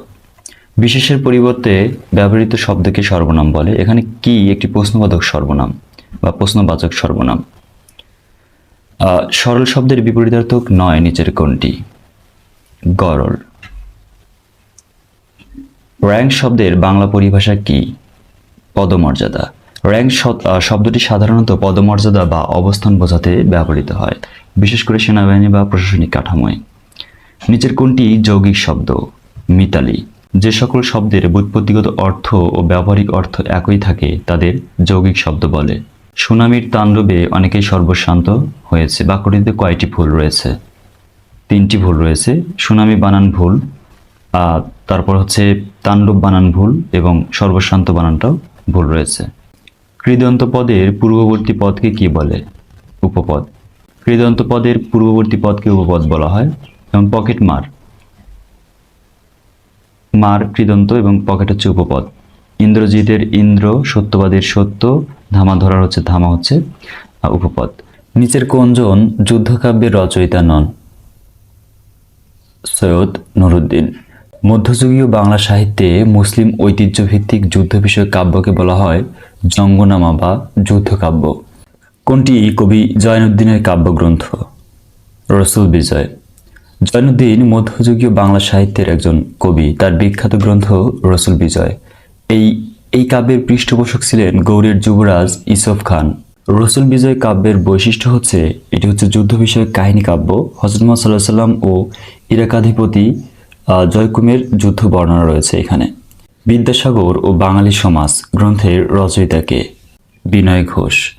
বাংলা ভাষা ও লোক সংস্কৃতির গবেষক বিনয় ঘোষ বিদ্যাসাগর ও বাঙালি সমাজ গ্রন্থের রচয়িতা। তার জন্ম কলকাতায়। চর্যাপদের তিব্বতী অনুবাদ প্রকাশ করেন কে? প্রবোধচন্দ্র বাগচি। চর্যাপদ তিব্বতী ভাষায় অনুবাদ করেন কীর্তিচন্দ্র। 1938 সালে এ অনুবাদ আবিষ্কার ও প্রকাশ করেন ডক্টর প্রবোধচন্দ্র বাগচি। আর যতীন্দ্রমোহন বাগচি ছিলেন হচ্ছে কবি ও সম্পাদক। তার বিখ্যাত কবিতা হচ্ছে কাজলা দিদি, অন্ধবধূ, এইগুলো। বাংলা সাহিত্যের আদি নিদর্শন হচ্ছে চর্যাপদ। আবিষ্কারক হচ্ছে মহামহোপাধ্যায় হরপ্রসাদ শাস্ত্রী। হরপ্রসাদ শাস্ত্রীর উপাধি ছিল হচ্ছে মহামহোপাধ্যায়। নেপালের রাজগ্রন্থশালা বা রয়্যাল লাইব্রেরি থেকে হচ্ছে চর্যাপদ উদ্ধার করা হয়। আবিষ্কার করা হয় হচ্ছে 1907 সালে। গ্রন্থাগারে প্রকাশ করা হয় 1916 সালে। গীতগোবিন্দ কাব্যের রচয়িতা জয়দেব কার সভাকবি ছিলেন? লক্ষণ সেন। জয়দেব ছিলেন লক্ষণ সেনের রাজসভার পঞ্চরত্নের একজন। কবি যশোরাজ খান বৈষ্ণব পদ রচনা করেন কোন ভাষায়? ব্রজবুলি ভাষায়। কবি যশোরাজ এই ব্রজবুলি ভাষায় কিন্তু বৈষ্ণব পদ রচনা করেছিলেন। বাংলাদেশে প্রথম ব্রজবুলি পদ রচয়িত হচ্ছে যশোরাজ খান। মধ্যযুগের সবচেয়ে সমৃদ্ধ ধারা ছিল হচ্ছে বৈষ্ণব পদাবলী বা বৈষ্ণব সাহিত্য। বৈষ্ণব পদাবলীর অধিকাংশ পদ ব্রজবুলি ভাষায় রচনা করা হয়। ব্রজবুলি হচ্ছে বাংলা এবং মৈথিলি ভাষার সংমিশ্রণে সৃষ্ট একটি কৃত্রিম কবি ভাষা। উদ্ভাবক ছিলেন মিথিলার কবি বিদ্যাপতি। প্রথম সাহিত্যিক গদ্যের স্রষ্টা কে? ঈশ্বরচন্দ্র বিদ্যাসাগর। ঈশ্বরচন্দ্র বিদ্যাসাগর বাংলা গদ্যের অবকাঠামোগত উন্নয়ন ঘটিয়ে একে সুসংগঠিত ও সাহিত্যিক রূপ দেন। তার অন্যান্য অবদান হচ্ছে বাক্য গঠন সংস্কার, কর্তা ক্রিয়া কর্মের মধ্যে সঠিক অন্যায় বা সম্পর্ক স্থাপন, জ্যোতিচিহ্নের প্রবর্তন এবং শ্বাসজ্যোতি ও অর্থজ্যোতির সমন্বয় করা। তাই তাকে বলা হয় হচ্ছে বাংলা গদ্যের জনক। এটা অবশ্যই মনে রাখবেন। এবং প্রথম সাহিত্যিক গদ্যের স্রষ্টা। প্যারীচাঁদ মিত্রের আলালের ঘরে দুলার প্রথম গ্রন্থাকারে প্রকাশিত হয় কত সালে? 1858 সালে। 1857 সালে হচ্ছে এটি প্রকাশিত হয়, যেটি হচ্ছে বাংলা সাহিত্যের প্রথম উপন্যাস হিসেবে কি স্বীকৃত। শচীশ, দামিনী ও শ্রীবিলাস রবীন্দ্রনাথ ঠাকুরের কোন উপন্যাসের চরিত্র? চতুরঙ্গ। নিচের কোনটি বিভূতিভূষণ বন্দ্যোপাধ্যায়ের গল্প গ্রন্থ নয়? ইসামতি। এটা হচ্ছে উপন্যাস। বিভূতিভূষণ বন্দ্যোপাধ্যায়ের গল্প গ্রন্থের মধ্যে রয়েছে মৌরি ফুল, যাত্রাবদল, মেঘবল্লা। আমার পথ প্রবন্ধটি কাজী নজরুল ইসলামের কোন গ্রন্থ থেকে সংকলিত? রুদ্রমঙ্গল থেকে সংকলিত। জীবন বৃক্ষ প্রবন্ধে মোতাহার হোসেন চৌধুরী কাকে তপবন প্রেমিক বলেছেন? রবীন্দ্রনাথ ঠাকুরকে। আমি যখন জেলে যাই তখন ওর বয়স মাত্র কয়েক মাস। এখানে ওর বলতে শেখ মুজিবুর রহমান কাকে বুঝিয়েছেন? শেখ কামাল। তুমি মা কল্পতরু, আমরা সব পোষা গরু, এই কবিতাংশটির রচয়িতাকে? ঈশ্বরচন্দ্র গুপ্ত। এটি ঈশ্বরচন্দ্র গুপ্তের বিখ্যাত একটি কবিতার অংশ, সেটা হচ্ছে নীলকর। তিনি মহারানী ভিক্টোরিয়াকে উদ্দেশ্য করে এই কবিতাটি রচনা করেছিলেন। সংবাদ প্রভাকর পত্রিকার সম্পাদক ছিলেন ঈশ্বরচন্দ্র গুপ্ত। মীর মোশাররফ হোসেনের কোন গ্রন্থের উপজীব্য হিন্দু মুসলমানের বিরোধ? গো জীবন। আধুনিক বাংলা মুসলিম সাহিত্য ধারার পথিকৃৎ মীর মোশাররফ হোসেন রচিত গো জীবন প্রবন্ধে হিন্দু মুসলমান সম্পর্ক বিরোধের বিষয়টি আলোচিত হয়েছে। কৃষি নির্ভর সমাজে গোহত্যা অনুচিত, মূল বক্তব্য ছিল এই উপন্যাসের এটাই। আর হিন্দু মুসলিম ঐক্য প্রতিষ্ঠা ছিল এই উপন্যাস লেখার উদ্দেশ্য, যাতে করে হিন্দু মুসলিম ঐক্য প্রতিষ্ঠিত হয়। রবীন্দ্রনাথ ঠাকুর কত বছর বয়সে ছোট গল্পকার হিসেবে আত্মপ্রকাশ করেন? মাত্র 16 বছর বয়সে ভিখারিণী গল্প রচনার মাধ্যমে ছোট গল্পকার হিসেবে আত্মপ্রকাশ করেন। প্রথম ছোট গল্প হচ্ছে ভিখারিণী। রবীন্দ্রনাথ ঠাকুরের প্রথম সার্থক গল্প হচ্ছে দেনা পাওনা। সর্বশেষ গ্রন্থ হচ্ছে মুসলমানের গল্প। মোট ছোট গল্প হচ্ছে প্রায় 119টি। এটা হচ্ছে নবম দশম শ্রেণী এবং একাদশ দ্বাদশ শ্রেণীর যে বোর্ড বাংলা বই রয়েছে সেই অনুযায়ী বাংলা ছোটগল্পের উদ্ভব, বিকাশ ও পূর্ণতা পায় রবীন্দ্রনাথ ঠাকুরের হাতেই। আখতারুজ্জামান ইলিয়াস জন্মগ্রহণ করেন কোথায়? গাইবান্ধায়। তার পৈতৃক নিবাস কিন্তু ছিল বগুড়ায়। মাইকেল মধুসূদন দত্ত প্রবর্তিত অমৃতাক্ষর ছন্দ প্রকৃতপক্ষে বাংলা কোন ছন্দের নবরূপায়ণ? এটা হচ্ছে অক্ষরবৃত্ত ছন্দের নবরূপায়ণ। মাইকেল মধুসূদন দত্ত বাংলা কবিতায় অমৃতাক্ষর ছন্দের প্রবর্তন করেন। এটি মূলত অক্ষরবৃত্ত ছন্দের নবরূপ। পূর্বে পয়ার ছন্দে অন্তমিল বাধ্যতামূলক ছিল। মধুসূদন সেই প্রথা ভেঙে দিয়ে অমিল ছন্দ প্রবর্তন করেন। বাংলা বর্ণমালায় যৌগিক স্বর কয়টি? বাংলা বর্ণমালায় যৌগিক স্বর রয়েছে 2টি। দুটি মৌলিক স্বরধ্বনি দ্রুত উচ্চারণে মিলিত হয়ে একটি যুক্ত স্বরধ্বনি তৈরি করলে তাকে যৌগিক স্বরধ্বনি বলে। বাংলা ভাষায় যৌগিক স্বরধ্বনি 25টি। বাংলা বর্ণমালায় যৌগিক স্বরজ্ঞাপক বর্ণ হচ্ছে 2টি, ঐ এবং ও। যোগরূঢ় শব্দ কোনটি? শাখা, মৃগ। সমাস নিষ্পন্ন যে সকল শব্দ সম্পূর্ণভাবে সমসমান পদগুলোর অনুগামী না হয়ে কোনো বিশিষ্ট অর্থ বহন করে তখন তাকে যোগরূঢ় শব্দ বলে। অর্থাৎ সমাস নিষ্পন্নভাবে শব্দ সৃষ্টি হবে কিন্তু সেটার সমসমান পদের অনুগামী না হয়ে অন্য অর্থ দিবে বা ভিন্ন অর্থ গ্রহণ করবে, তাহলে সেইটা হচ্ছে যোগরূঢ় শব্দ। যেমন শাখা মৃগ, শাখার ন্যায় মৃগ। কিন্তু এখানে কি বোঝাচ্ছে? এখানে হচ্ছে শাখা হচ্ছে গাছের ডাল, মৃগ হচ্ছে হরিণ, কিন্তু শাখা মৃগ বলতে বোঝাচ্ছে হচ্ছে বানর। হরিণও না, গাছের ডালও না, বানরকে বোঝাচ্ছে। উপসর্গযুক্ত শব্দ কোনটি? এখানে উপসর্গযুক্ত শব্দ বিদ্রোহী, বিষয় এবং বিপুল, এই 3টি হচ্ছে উপসর্গযুক্ত শব্দ। তাহলে উপসর্গযুক্ত শব্দ 9 কোনটি? তাহলে হচ্ছে বিদ্যা হতে পারত। বাংলা ভাষায় কোন স্বরধ্বনি উচ্চারণকালে জিহ্বা উচ্চ অবস্থানে থাকে? রস্যউ।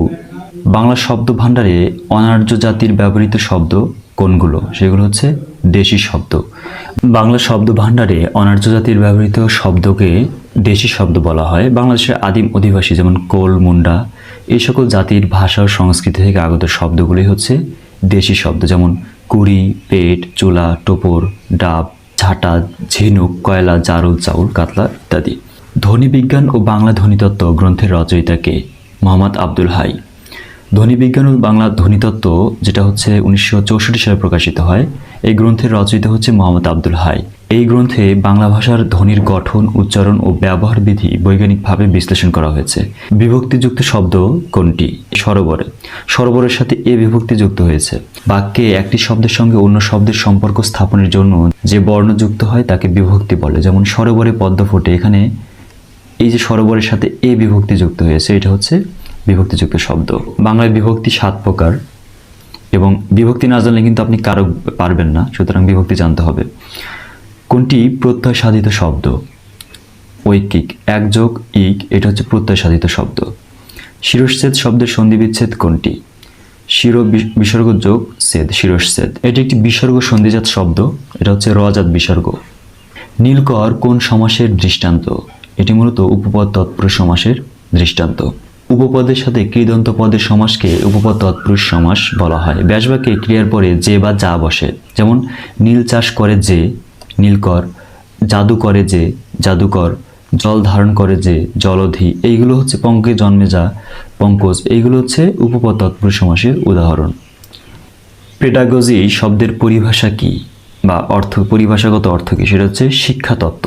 পেডাগজি শব্দের বাংলা পরিভাষা হচ্ছে শিক্ষা বিজ্ঞান। অন্যদিকে কো এডুকেশন হচ্ছে সহশিক্ষা, ভিপেল এডুকেশন হচ্ছে নারী শিক্ষা, আর হচ্ছে শিক্ষানীতি হচ্ছে এডুকেশন পলিসি। বঙ্কিম এর বিপরীত শব্দ কোনটি? বঙ্কিম শব্দের অর্থ হচ্ছে বাঁকা, তো এর বিপরীতার্থক শব্দ হচ্ছে ঋজু বা সরল বা সোজা। বাংলা একাডেমির প্রমিত বাংলা বানানের নিয়ম কত সালে প্রণীত হয়? 1992 সালে। কোন বানানটি শুদ্ধ? এখানে মূলা, মূলো দুটি শুদ্ধ। নদীর সমার্থক শব্দ কোনটি? তটিনী। তো নদীর সমার্থক শব্দ অবশ্যই জেনে যাবেন, কারণ সমুদ্র, নদী, আগুন, পৃথিবী এগুলো। বাংলা সাহিত্যের ইতিহাসে কাকিল্লা গ্রাম কেন উল্লেখযোগ্য? কারণ এখান থেকে শ্রীকৃষ্ণ কীর্তন কাব্য পাওয়া যায়। মধ্যযুগে বাংলা সাহিত্যের আদি নিদর্শন হচ্ছে শ্রীকৃষ্ণ কীর্তন। রচয়িতা ছিলেন বরু চণ্ডীদাস, যার প্রকৃত নাম অনন্ত। 1909 সালে এটি আবিষ্কৃত হয়। আবিষ্কারক ছিলেন বসন্ত রঞ্জন রায় দীপদল্লভ। বাঁকুড়া জেলার বনবিষ্ণুপুরের কোকিলা গ্রামের এক গৃহস্থের গোয়ালঘর থেকে শ্রীকৃষ্ণ কীর্তন কাব্য আবিষ্কার করা হয়। যেসবে বঙ্গেতে জন্মি হিংসে বঙ্গবাণী, সেসব কাহার জন্ম নির্ণয় না জানি। কবিতাংশটি কোন কাব্যের অন্তর্গত? নূরনামার অন্তর্গত। এই পঙ্ক্তিটি আব্দুল হাকিম রচিত নূরনামা কাব্যের বঙ্গবাণী কবিতা থেকে নেওয়া হয়েছে। চর্যাপদের কবিরা ছিলেন শাহজানি বৌদ্ধ। বাংলা ভাষা সাহিত্যের আদি নিদর্শন হল চর্যাপদ। এটি মূলত বৌদ্ধ গানের সংকলন। বৌদ্ধ সহজিরা সাধকগণ এটি রচনা করেছিলেন। শূন্যপুরাণ এর রচয়িতা কে? রামাই পণ্ডিত। বাংলা সাহিত্যের অন্ধকার যুগের অন্যতম নিদর্শন হচ্ছে শূন্যপুরাণ কাব্য। এর রচয়িতা ছিল রামাই পণ্ডিত। প্রকৃতি ছিল গদ্য পদ্য মিশ্রিত চম্পু কাব্য, অর্থাৎ গদ্য বর্ণনার পাশাপাশি পদ্য। আনুমানিক 13দশ শতকে এটি রচনা করা হয় বলে ধরে নেওয়া হয়। অধ্যায় রয়েছে 51টি। আর এর বিষয়বস্তু ছিল বৌদ্ধ শূন্যবাদ ও হিন্দু লৌকিক ধর্মের মিশ্রণ। আলাওল কোন শতাব্দীর কবি? তিনি ছিলেন সপ্তদশ শতাব্দীর কবি। বাংলা গানকে ইউনেস্কো হেরিটেজ অফ হিউম্যানিটি অভিধায় ভূষিত করেছে কোনটাকে? বাউল গানকে। জাতিসংঘের শিক্ষা, বিজ্ঞান ও সংস্কৃতি বিষয়ক সংস্থা ইউনেস্কো 2005 সালে বাউল গানকে হেরিটেজ অফ হিউম্যানিটি হিসেবে স্বীকৃতি দেয়। 2008 সালে ইনট্যাঞ্জিবল কালচার হেরিটেজ তালিকায় অন্তর্ভুক্ত করে। স্বর্ণকুমারী দেবীর পিতার নাম কি? দেবেন্দ্রনাথ ঠাকুর, অর্থাৎ ইনি ছিলেন রবীন্দ্রনাথ ঠাকুরের বোন। বাংলা সাহিত্যের প্রথম মহিলা ঔপন্যাসিক স্বর্ণকুমারী দেবী। জন্ম কলকাতার জোড়াসাঁকোর ঠাকুর পরিবারে। তার পিতার নাম ছিল মহর্ষি দেবেন্দ্রনাথ ঠাকুর। তিনি ছিলেন রবীন্দ্রনাথ ঠাকুরের বড় বোন। ভীষ্মদেব খোসনবিশ বঙ্কিমচন্দ্র চট্টোপাধ্যায়ের কোন গ্রন্থের চরিত্র? কমলাকান্ত। ভীষ্মদেব খোসনবিশ হল বঙ্কিমচন্দ্র চট্টোপাধ্যায়ের কমলাকান্ত দপ্তরের একটি চরিত্র। চণ্ডীচরণ মুন্সী কে? ফোর্ট উইলিয়াম কলেজের পণ্ডিত। রত্নপরীক্ষা গ্রন্থের রচয়িতা কে? Ishwarchandra Vidyasagar.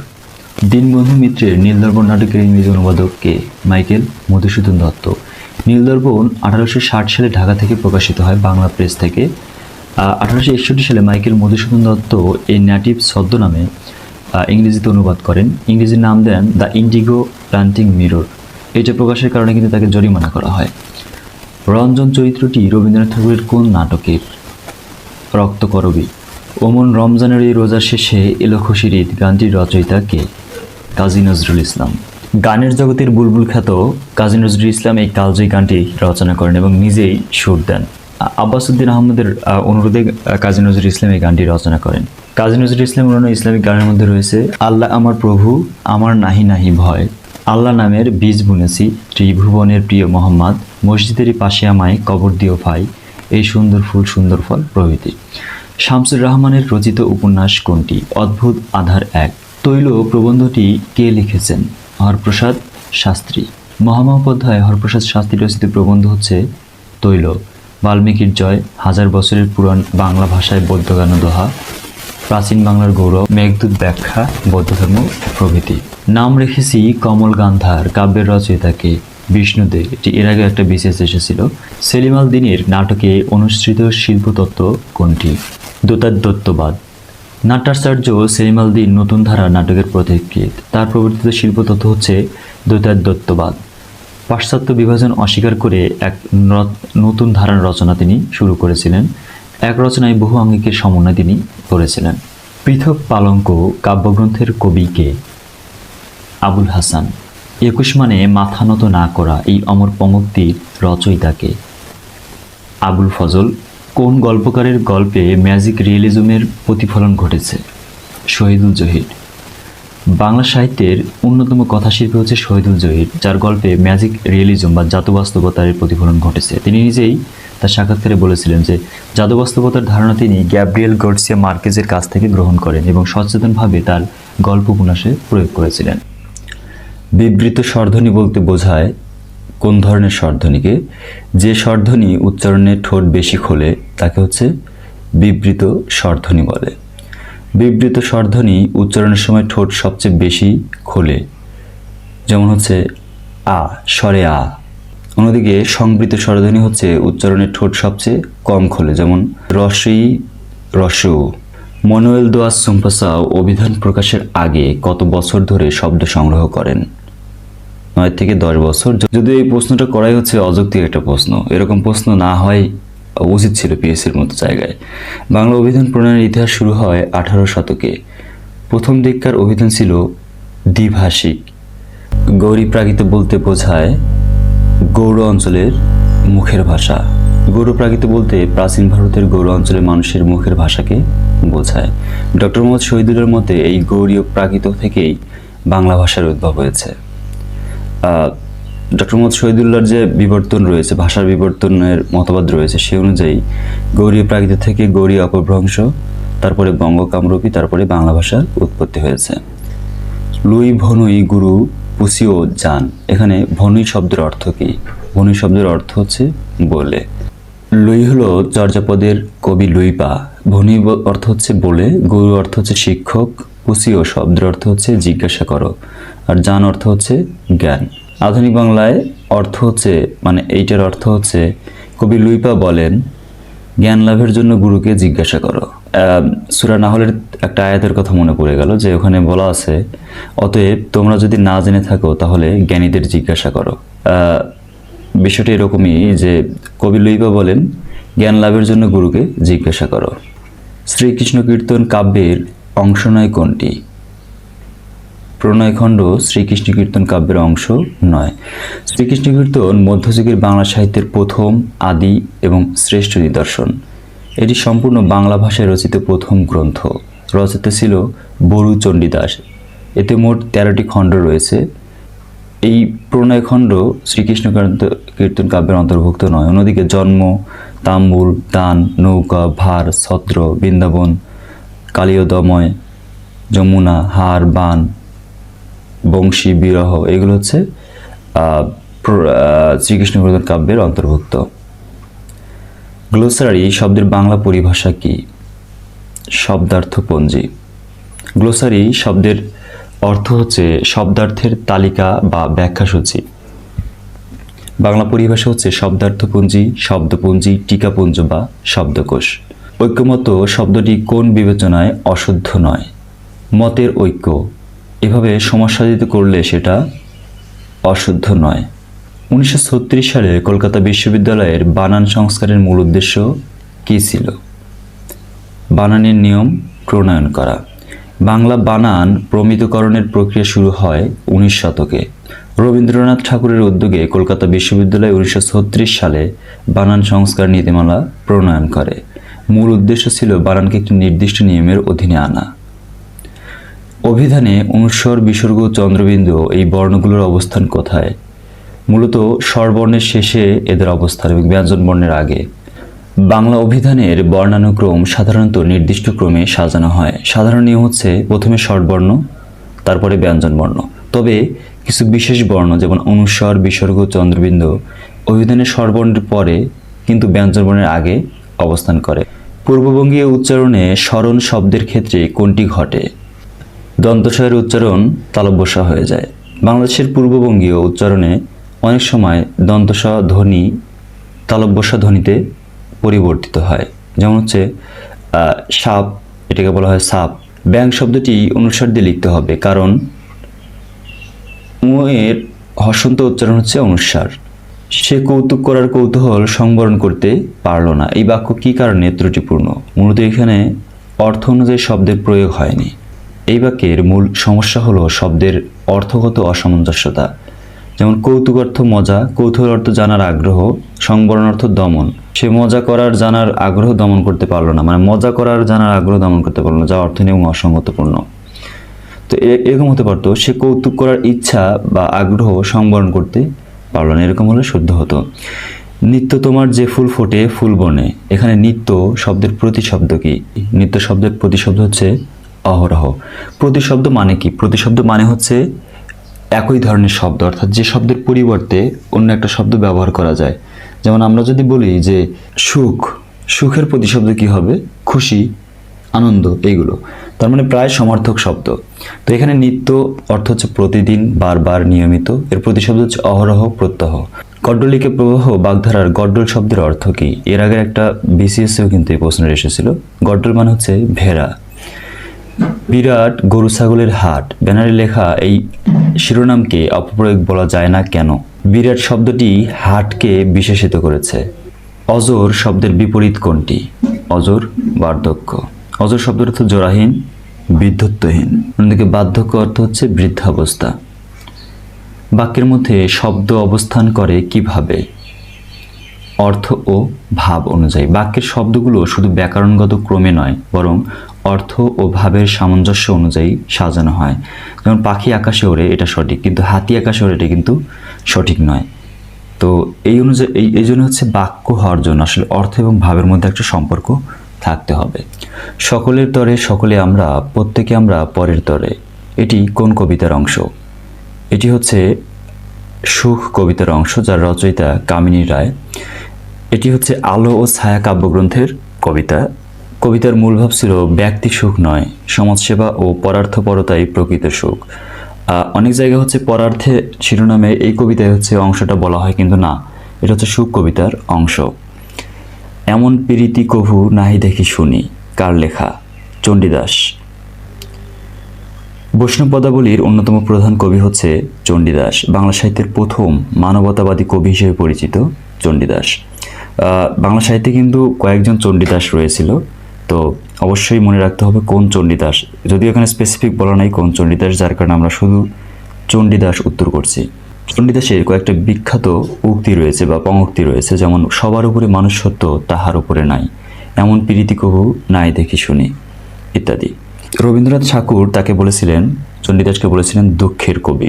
Fort William college পর্বে রচিত বাংলা বইগুলো হচ্ছে সংস্কৃত বইয়ের অনুবাদ। ফোর্ট উইলিয়াম কলেজ প্রতিষ্ঠিত হয় হচ্ছে ব্রিটিশ ইস্ট ইন্ডিয়া কোম্পানির কর্মকর্তাদের ভারতীয় ভাষা শেখানোর জন্য। বৈশিষ্ট্য ছিল বাংলা গদ্যের ভিত্তি তৈরি করা। অধিকাংশ গ্রন্থ ছিল সংস্কৃত থেকে অনুবাদ করা। কিছু মৌলিক রচনা থাকলেও সংখ্যা ছিল খুবই কম। আলালের ঘরে দুলাল প্রথমে কোন পত্রিকায় ধারাবাহিকভাবে প্রকাশিত হয়? মাসিক পত্রিকা। কাজী নজরুল ইসলামের কোন গ্রন্থটি বাজেয়াপ্ত হয়নি? অগ্নিবীণা। কাজী নজরুল ইসলামের বেশ কয়েকটি গ্রন্থ ব্রিটিশ শাসনামলে রাজনৈতিক কারণে বাজেয়াপ্ত বা নিষিদ্ধ করা হয়েছিল। যেমন 5টি গ্রন্থ বিশেষভাবে উল্লেখযোগ্য: যুগবাণী, বিষের বাসী, ভাঙার গান, প্রলয় শিখা, চন্দ্রবিন্দু। আর অগ্নিবীণা কখনোই বাজেয়াপ্ত হয়নি, তবে অগ্নিবীণার একটি কবিতা বাজেয়াপ্ত হয়েছিল। জসিমউদ্দিনের কবর কবিতাটি কোন কাব্যের অন্তর্গত? রাখালি। সাহিত্যের রূপ ও রীতি বিচারে কোন গ্রন্থটি ব্যতিক্রম? এখানে দিবারাত্রির কাব্য হচ্ছে উপন্যাস, শেষের কবিতা উপন্যাস, নদী ও নারী হচ্ছে উপন্যাস। কিন্তু বাংলা কাব্য এই নামে কোনো নির্দিষ্ট গ্রন্থ নাই। সুতরাং প্রশ্নটা মোটামুটিভাবে সাহিত্য রীতি অনুযায়ী, মানে সাহিত্যের উপর রীতি অনুযায়ী কিন্তু আসলে কিছুই হচ্ছে না, অর্থাৎ এখানে সঠিক উত্তর করা যাচ্ছে না। কোন মঙ্গল কাব্যে ঐতিহাসিক চরিত্র আছে? অন্নদামঙ্গলে হচ্ছে ঐতিহাসিক চরিত্র রয়েছে, সেখানে মানসিংহের কিছু কাহিনী বর্ণনা করা হয়েছে। তো এই রচয়িতা হচ্ছে ভারতচন্দ্র রায়গুণাকার। সৈয়দ অলিউল্লাহর চাঁদের অমাবস্যা উপন্যাসে কোন জীবন দর্শনের রূপায়ণ ঘটেছে? অস্তিত্ববাদ। প্রভাত ফেরির মিছিল যাবে কার লেখা? এই লেখাটা হচ্ছে আল মাহমুদ। হরফের ছড়া কার লেখা বর্ণশিক্ষার বই? এটি ফররুখ আহমেদের হচ্ছে বর্ণশিক্ষামূলক গ্রন্থ। কোন কাব্যে আলাওল ব্যক্তিগত জীবনের কথা লিখেছেন? মূলত আলাওল যতগুলো কাব্য রচনা করেছেন সবগুলোতেই ব্যক্তিগত তথ্য পাওয়া যায় তার সম্পর্কে। তুরস্ক ভ্রমণ কার লেখা? সৈয়দ ইসমাইল হোসেন সিরাজি। সৈয়দ ইসমাইল হোসেন সিরাজি কর্তৃক রচিত ভ্রমণ কাহিনীমূলক গ্রন্থ হচ্ছে তুরস্ক ভ্রমণ। পটভূমি ছিল হচ্ছে বলকান যুদ্ধ। তিনি অল ইন্ডিয়া মেডিকেল মিশনের প্রতিনিধি হিসেবে তুরস্কে যান। সেখানে তিনি তুর্কি স্বাস্থ্য প্রশাসনে কাজ করেন। যুদ্ধ শেষে তুরস্ক সরকার তাকে গাজিয়ে বলকান উপাধি দেয়। এটা কিন্তু গুরুত্বপূর্ণ যে সৈয়দ ইসমাইল হোসেন সিরাজিকে গাজিয়ে বলকান উপাধি দেওয়া হয়েছিল। তাকে বলা হয় হচ্ছে ব্রিটিশ বিরোধী মুসলিম কবি। জন্মস্থান সিরাজগঞ্জে। উল্লেখযোগ্য গ্রন্থ হচ্ছে অনিল প্রবাহ, স্পেন বিজয়, রায়নন্দিনী। দুর্গেশ নন্দিনী লিখেছিল হচ্ছে বঙ্কিমচন্দ্র চট্টোপাধ্যায়। তার ওই উপন্যাসের বিপরীত হিসাবে হচ্ছে রায়নন্দিনী লেখা হয় আর কি। রক্তকরবী নাটকের অন্তর্গত বিষয় কি? সেটা হচ্ছে পুঁজিবাদের নেতিবাচক প্রভাব দেখানো। মীর মোশাররফ হোসেনের সম্পর্কে কোন তথ্যটি যথার্থ নয়? বিবি কুলসুম তার প্রথম স্ত্রী ছিলেন, এটা সত্য নয়, বাকিগুলো হচ্ছে সত্য। তিনি বিষাদ সিন্ধু রচনা করেন, নিজের জীবনে রচনা করেন, জমিদারি দেখাশোনা করেছেন, এগুলো। তুমি অধম তাই বলি আমি উত্তম না হইব কেন, কোন উপন্যাসে রয়েছে? এটা মূলত কপালকুণ্ডল উপন্যাসে বলেছেন বঙ্কিমচন্দ্র চট্টোপাধ্যায়। জীবনানন্দ দাশের মৃত্যুর পর কোন গ্রন্থটি প্রকাশিত হয়? রূপসী বাংলা। জীবনানন্দ দাশের বিখ্যাত একটি রচনা রূপসী বাংলা। জীবনানন্দ দাশ মৃত্যুবরণ করেন 1954 সালে ট্রাম দুর্ঘটনার পরে মৃত্যুবরণ করেন আর কি। তিনি কথা বললেন না বাক্যটির অস্তিবাচক রূপ কি হবে? এর অস্তিবাচক রূপ হবে তিনি চুপ করে থাকলেন। নেতিবাচক বাক্যকে অস্তিবাচক কিংবা অস্তিবাচক বাক্যকে নেতিবাচক করার জন্য কিছু নিয়মাবলী অনুসরণ করতে হয়।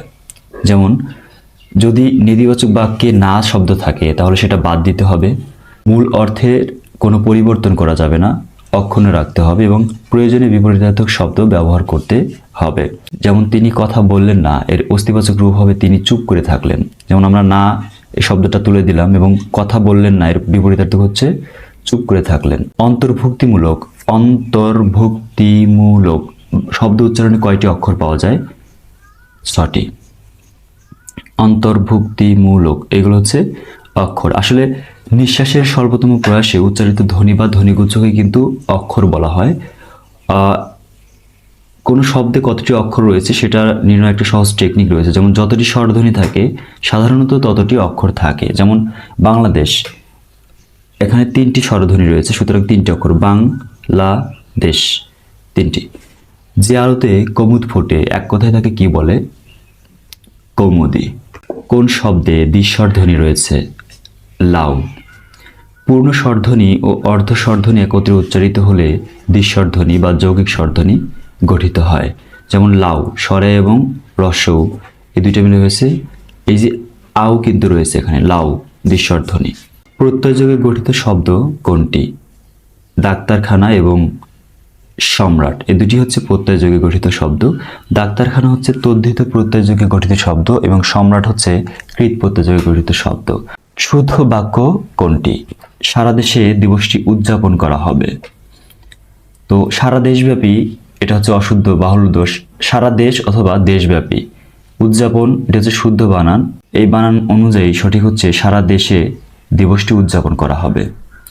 অনুভূতিজাত দ্বিরুক্ত শব্দ কোনটি? ছমছম। যে সকল দ্বিরুক্ত শব্দ দ্বারা অনুভূতি প্রকাশ পায় কিন্তু কোনো বাস্তব শব্দ বোঝা যায় না সেগুলোকে অনুভূতিজাত দ্বিরুক্ত শব্দ বলে। যেমন ছমছম, ভয়ে গা ছমছম করার মতো একটা অবস্থা, অর্থাৎ ভীতিজনিত শিহরণ। টনটন, ব্যথার অনুভূতি। ঝাঝা, প্রখরতার অনুভূতি। খা খা, শূন্যতার অনুভূতি। এগুলো হচ্ছে অনুভূতিজাত দ্বিরুক্তি শব্দ। কোন বানানটি প্রমিত? পশ্চাৎভূমি, এটা হচ্ছে প্রমিত উচ্চারণ বা সঠিক উচ্চারণ। ক্রিয়াপদের মূল অংশকে কি বলে? ধাতু। আফতাব শব্দের সমার্থক শব্দ কোনটি? অর্ক। আফতাব অর্থ হচ্ছে সূর্য, সূর্যের সমার্থক শব্দ হচ্ছে অর্ক, রবি, সূর্য, আদিত্য, ভানু, ভাস্কর, দিবাকর, প্রভাকর ইত্যাদি। অন্যদিকে অর্ণব শব্দের অর্থ হচ্ছে সমুদ্র বা জলধি। রাতুল শব্দের অর্থ লাল বা লাল বর্ণ, আর জলধি মানে তো সমুদ্র বললামই। বাক্যের অন্তর্গত শব্দের পারস্পরিক সম্পর্ক ব্যাকরণের কোন অংশে আলোচিত হয়? এটা হচ্ছে কারক অংশে আলোচিত হয়। বাক্যের ক্রিয়াপদের সঙ্গে নামপদের যে সম্পর্ক একে কিন্তু কারক বলা হয়। তার মানে বাক্যের অন্তর্গত শব্দের পারস্পরিক সম্পর্ক, যে শব্দগুলো আমরা বাক্যে ব্যবহার করি সেগুলো হয় ক্রিয়াপদ নয়তো নামপদ। তো এই যে শব্দের পারস্পরিক সম্পর্ক এটাকে বলা হয় হচ্ছে কারক, যেটা হচ্ছে বাক্যতত্ত্বের আলোচ্য বিষয়। অন্যদিকে সন্ধি হচ্ছে সংক্ষেপণ করা অর্থাৎ ধ্বনির মিলন। পদ হচ্ছে বিভক্তিযুক্ত শব্দ। কাল হচ্ছে ক্রিয়ার সময় নির্দেশ বিষয় এবং কারক হচ্ছে ক্রিয়া ও নামপদের সম্পর্ক। বাংলা অব্যয়ভাব সমাসের উদাহরণ ব্যাকরণের কোন অংশের অন্তর্ভুক্ত? উপসর্গের। অব্যয়ভাব সমাসে পূর্বপদ হিসেবে উপসর্গ থাকে, তাই একে উপসর্গের অন্তর্ভুক্ত করা যেতে পারে এবং এই উপসর্গের অর্থে কিন্তু প্রাধান্য পায়। কোনটি বিশেষণ? সৎ। যে পদ অন্য পদের দোষ, গুণ, সংখ্যা, পরিমাণ, অবস্থা ইত্যাদি প্রকাশ করে তাকে বিশেষণ পদ বলে। তো সেই ক্ষেত্রে সৎ হচ্ছে বিশেষণ। যেমন সৎ ব্যক্তি। ছড়ার ছন্দকে কি বলে? স্বরবৃত্ত ছন্দ। বাংলা ছন্দ প্রধানত 3 প্রকার: স্বরবৃত্ত, মাত্রাবৃত্ত, অক্ষরবৃত্ত। স্বরবৃত্ত হচ্ছে ছড়া ও লোকসাহিত্যে ব্যবহৃত সহজ দ্রুত গতির ছন্দ, একে ছড়ার ছন্দ বলা হয়।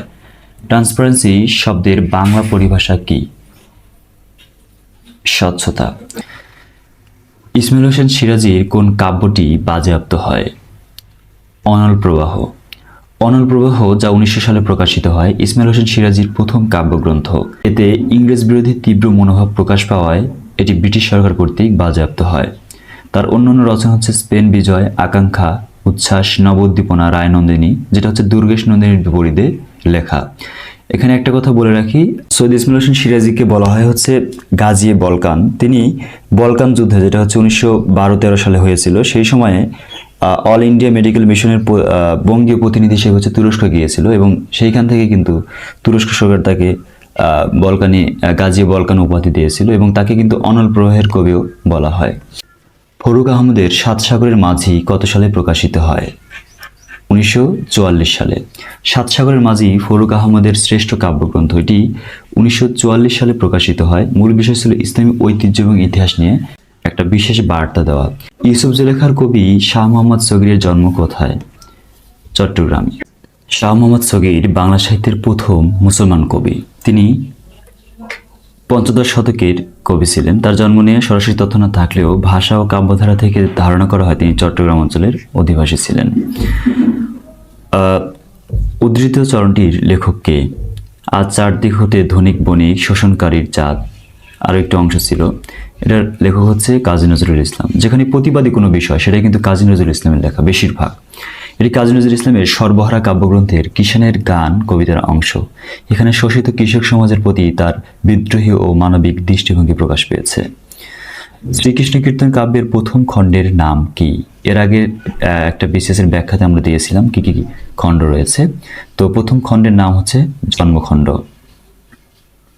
শ্রীকৃষ্ণ কীর্তন মধ্যযুগের বাংলা সাহিত্যের প্রথম ও আদি নিদর্শন। এটাকে বলা হয় শ্রেষ্ঠ নিদর্শন। এর রচয়িতা হচ্ছে বরু চণ্ডীদাস, আর আবিষ্কার করে হচ্ছে বসন্তরঞ্জন রায় দ্বিদল্লভ। এই শ্রীকৃষ্ণ কীর্তন কাব্য বাঁকুড়ার গোয়ালঘর থেকে, কাকিলা গ্রামের গোয়ালঘর থেকে 1909 সালে আবিষ্কার করেন হচ্ছেন বসন্তরঞ্জন রায় দ্বিদল্লভ। তিনি এইটি 1916 সালে বঙ্গীয় সাহিত্য পরিষদ থেকে প্রকাশ করে। মৃগয়া শব্দের মৃগ বলতে কি বোঝানো হয়? পশু। বাংলা একাডেমির আধুনিক বাংলা অভিধান অনুযায়ী মৃগয়া অর্থ হচ্ছে হরিণ বা বন্য পশু পাখি শিকার। এখানে মৃগ শব্দের অর্থ হচ্ছে পশু বা হরিণ। পরিবার থেকেই শিক্ষার শুরু। এখানে থেকে শব্দের সাথে যে রস্বই যুক্ত হয়েছে, এর ব্যাকরণিক পরিচয় কি? এই যে এখানে আমরা থেকেই ব্যবহার করলাম, এর ব্যাকরণিক পরিচয় হচ্ছে, এটা হচ্ছে বলক।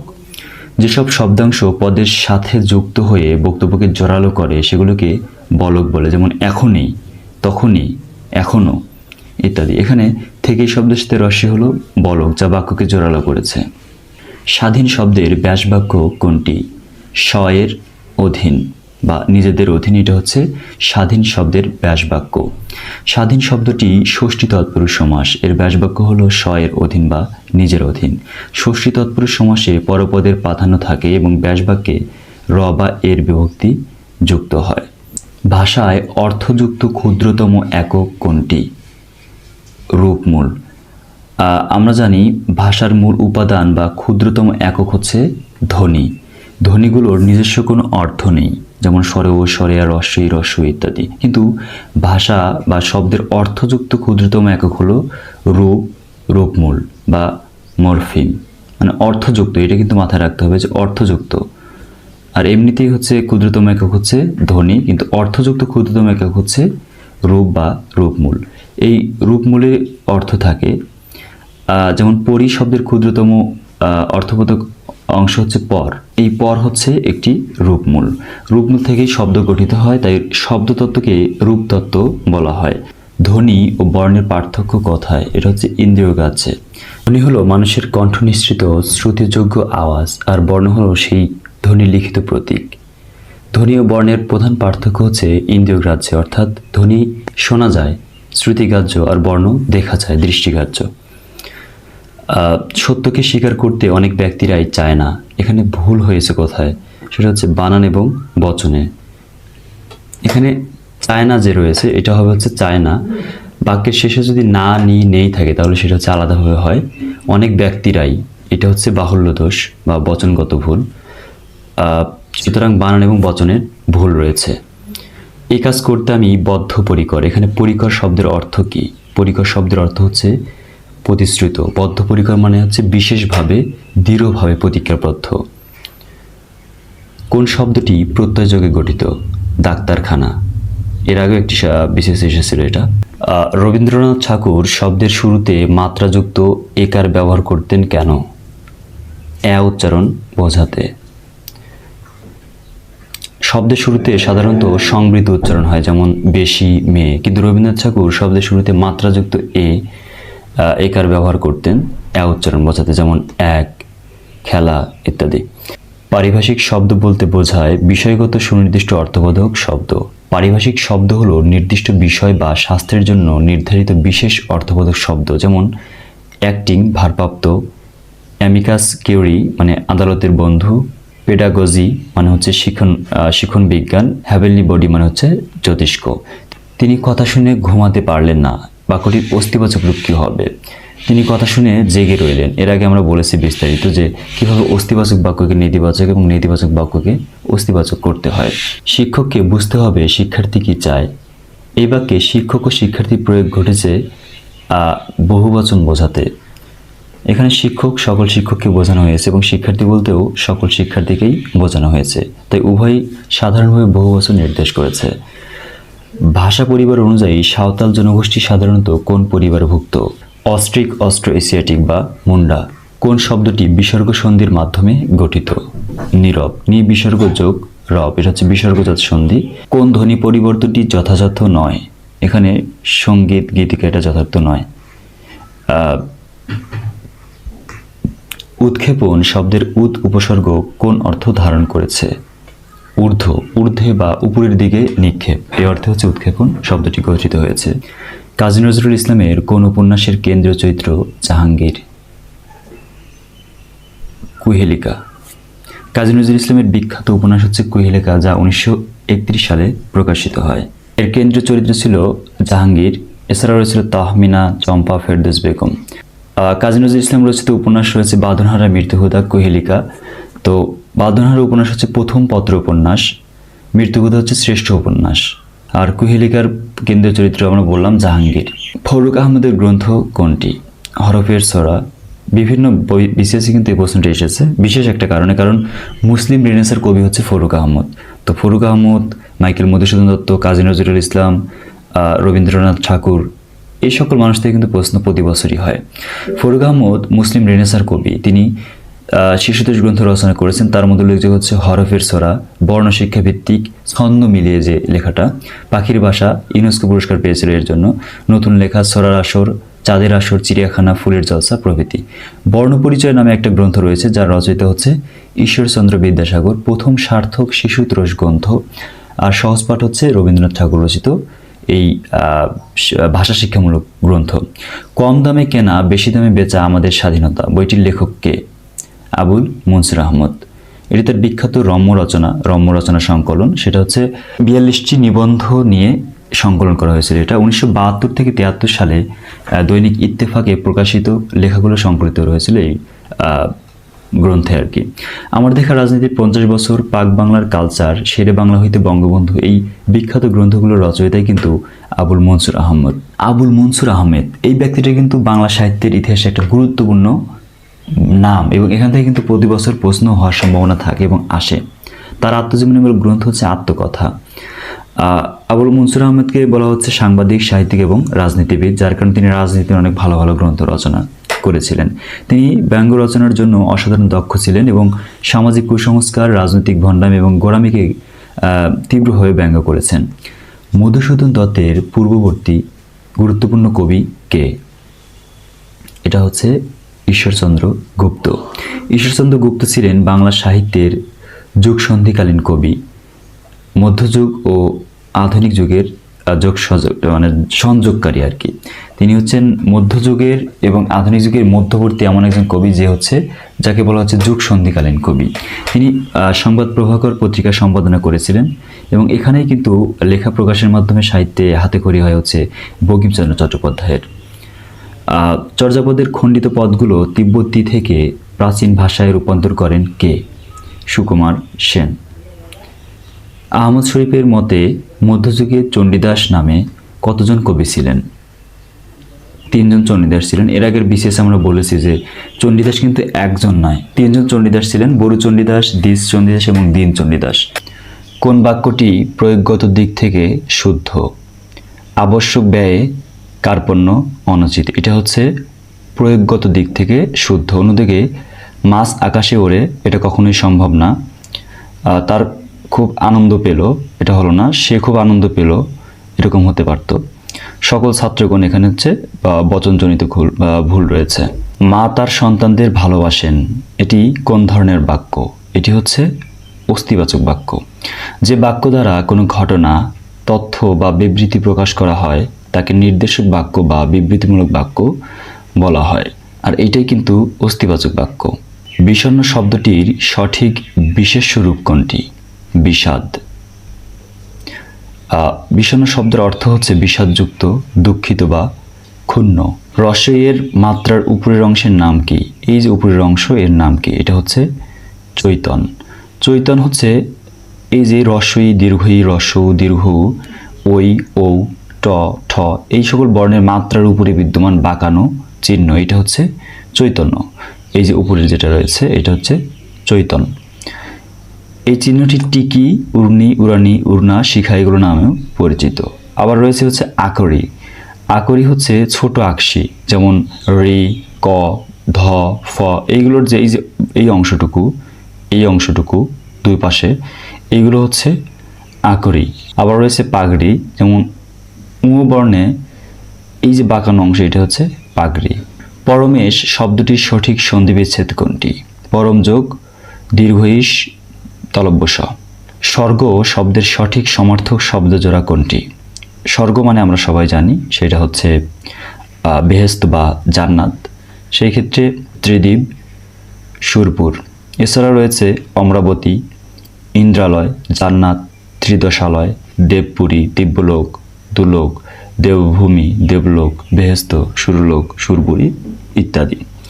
অন্যদিকে সূর্য, পৃথিবী এইগুলো সমার্থক শব্দ দেখা হচ্ছে আপনার জন্য বাধ্যতামূলক, যেগুলো পরীক্ষায় আসবে। কোনটি ভাতের প্রতিশব্দ? ভাত এর প্রতিশব্দ হচ্ছে তণ্ডুল। একটি স্বরধ্বনির প্রভাবে শব্দের অপর স্বরের পরিবর্তন ঘটলে তাকে কি বলা হয়? তাকে বলা হয় স্বরসঙ্গতি। অভিশ্রুতি হচ্ছে অপিনিহিতির প্রভাবজাত রস্যি বা রস্য ধ্বনি পূর্ববর্তী স্বরধ্বনির সঙ্গে মিলিত হয়ে শব্দের পরিবর্তন ঘটালে তাকে হচ্ছে অভিশ্রুতি বলা হয়। যেমন শুনিয়া, শুনে, বলিয়া, বলে। অপিনিহিতি কি? পরের ইকার আগে উচ্চারিত হলে তাকে অপিনিহিতি বলা হয়, যেমন আজি, আইজ, সাধু, সাউথ। সমীভবন হচ্ছে দুটি ভিন্ন ব্যঞ্জনধ্বনি একে অপরের প্রভাবে সমতা লাভ করলে তাকে সমীভবন বলে, যেমন চক্র, চক্ক, বক্ক, বক্ক, পদ্ম, পদ্ম, সত্য, সত্য এগুলো। আকাশ ও পৃথিবীর অন্তরাল এক কথায় প্রকাশ করলে কি হবে? রোদসী। বেতার, বিপত্তি শব্দ দুটি কোন সমাসের উদাহরণ? ন বহুব্রীহি সমাসের উদাহরণ। ফিকা কমলা রং, এখানে ফিকা অর্থ কি? ফিকা হচ্ছে অনুজ্জ্বল। ফিকা শব্দের অর্থ অনুজ্জ্বল, ফ্যাকাশে বা পানসে। ময়দান, মুনাফা, বই শব্দ তিনটি কোন ভাষা থেকে আগত? আরবি ভাষা থেকে আগত। কোন গুচ্ছের সবগুলো বানানই শুদ্ধ? একত্রিত, স্থায়িত্ব, অর্ধাঙ্গিনী। রাজপথ শব্দের ব্যাসবাক্য কোনটি? পথের রাজা। এটি হচ্ছে ষষ্ঠী তৎপুরুষ সমাসের উদাহরণ। কোন বাক্যে সমধাতুজ কর্ম রয়েছে? আজ এমন ঘুম ঘুমিয়েছি। এইখানে এই যে ঘুম ঘুমিয়েছি, ঘুম ঘুমিয়েছি, এটা হচ্ছে সমধাতুজ। বাক্যের ক্রিয়া ও কর্মপদ যদি একই ধাতু থেকে গঠিত হয় তাহলে সেই কর্মপদকে সমধাতুজ কর্ম বা ধাতুর্থক কর্ম বলে। এই যে এখানে ঘুম, এটা হচ্ছে কর্ম এবং ঘুমিয়েছি ক্রিয়া হয়ে গেল, তার মানে হচ্ছে এটা হচ্ছে সমধাতুজ কর্ম। কোন বানানটি শুদ্ধ? কথোপকথন। কথোপকথন হচ্ছে শুদ্ধ। প্রাচ্য শব্দের বিপরীত শব্দ কোনটি? প্রাতীচ্য। আধুনিক বাংলা নাটক মূলত কয়টি পর্বে বিভক্ত? 5টি। নাটকের 5টি পর্ব রয়েছে, যেমন কাহিনী মুখ, কাহিনী ক্রমব্যাপ্তি, উৎকর্ষ বা চূড়ান্ত দ্বন্দ্ব যেটাকে আমরা ক্লাইম্যাক্স বলি, গ্রন্থিমোচন, জবনিকাপাত বা কনক্লুশন। এভাবে কিন্তু একটা নাটক ধীরে ধীরে বিল্ড আপ হয় এবং শেষ হয় আর কি। পুঁথি সাহিত্যের প্রাচীনতম লেখককে? ফকির গরিবুল্লাহ। কিশোর পত্রিকা বালক প্রতিষ্ঠা কার অমর কীর্তি? মূলত এটি ছিল জোড়াসাঁকোর ঠাকুরবাড়ি থেকে প্রকাশিত একটি মাসিক পত্রিকা। কবি গ্রন্থটিতে কোন বিষয়টি প্রাধান্য পেয়েছে? এটা হচ্ছে ডোম সম্প্রদায়ের জীবন কাহিনী। তারাশঙ্কর বন্দ্যোপাধ্যায়ের উপন্যাস কবি, এখানে ডোম সম্প্রদায়ের জীবনচিত্র প্রধান বিষয় হিসেবে উঠে এসেছে। কোনটি বাউল গানের বৈশিষ্ট্য? আধ্যাত্মিক প্রেম ও অন্তর্গত অনুসন্ধান। ইউনেস্কো 2008 সালে বাউল সঙ্গীতকে ইনট্যাঞ্জিবল কালচারাল হেরিটেজ হিসেবে স্বীকৃতি দেয়। বাউল গানের কেন্দ্রভূমি বলা হয় হচ্ছে কুষ্টিয়াকে, আর বাউল গানের প্রধান বাদ্যযন্ত্র হচ্ছে একতারা। কোন কবি মজলুম আবিদ ছন্দনামে কবিতা লিখতেন? শামসুর রাহমান। তার ব্যবহৃত ছন্দনাম হচ্ছে মজলুম আবিদ, মৈনাক, সিন্দবাদ, চক্ষুষ্মান, লিপিকার, নেপথ্যে, জনান্তিকে প্রভৃতি। প্রেম ও দ্রোহের কবি বলা হয় হচ্ছে হেলাল হাফিজকে। কবিদের কবি বলা হয়েছে নির্মলেন্দু গুণকে। ময়মনসিংহ গীতিকা কতটি ভাষায় অনুদিত হয়েছে? 23টি ভাষায়। ময়মনসিংহ গীতিকা হলো ময়মনসিংহ অঞ্চলের প্রাচীন পালাগানের সংকলন। সংগ্রাহক হচ্ছে চন্দ্রকুমার দে, সম্পাদক দীনেশ চন্দ্র সেন। প্রকাশকাল 1923 খ্রিস্টাব্দ, কলকাতা বিশ্ববিদ্যালয়। মোট 23টি ভাষায় অনুদিত হয়েছে। ইংরেজি অনুবাদ হচ্ছে ওয়েস্টার্ন বেঙ্গল ব্যালেট, ময়মনসিং। বাংলা পুঁথি সাহিত্যের উদাহরণ কোনটি? আমির হামজা। ঢাকা মুসলিম সাহিত্য সমাজ কত সালে প্রতিষ্ঠিত হয়? 1926। ঢাকা মুসলিম সাহিত্য সমাজ প্রতিষ্ঠিত হয় 1926 সালের 19 জানুয়ারি, যার সভাপতি ছিলেন ডক্টর মোহাম্মদ শহীদুল্লাহ। এর মুখপত্র ছিল শিখা পত্রিকাটি। বিখ্যাত স্লোগান, জ্ঞান যেখানে সীমাবদ্ধ, বুদ্ধি যেখানে আড়ষ্ট, মুক্তি সেখানে অসম্ভব। এই সংগঠন থেকে শুরু হয় বুদ্ধির মুক্তি আন্দোলন, যা ছিল ধর্মীয় ও সামাজিক কুসংস্কার বিরোধী প্রগতিশীল আন্দোলন। কোনটি কাজী নজরুল ইসলামের প্রবন্ধ গ্রন্থ? যুগবাণী। কা তরুবর পঞ্চবিডাল পদটির রচয়িতাকে? লুইপা। এই পদটি চর্যাপদের প্রথম পদ, যার রচয়িতা হচ্ছে লুইপা। জসিমউদ্দিনের কবর কবিতাটি কোন পত্রিকায় প্রথম প্রকাশিত হয়? কল্লোল পত্রিকায়। মুক্তিযুদ্ধকে উপজীব্য করে যাত্রা উপন্যাসটি লিখেছেন কে? শওকত আলী। তো এই ছিল আজকের মতো। দেখা হচ্ছে পরবর্তী কোনো ভিডিওতে। সবাই ভালো থাকবেন, সুস্থ থাকবেন। আল্লাহ হাফেজ।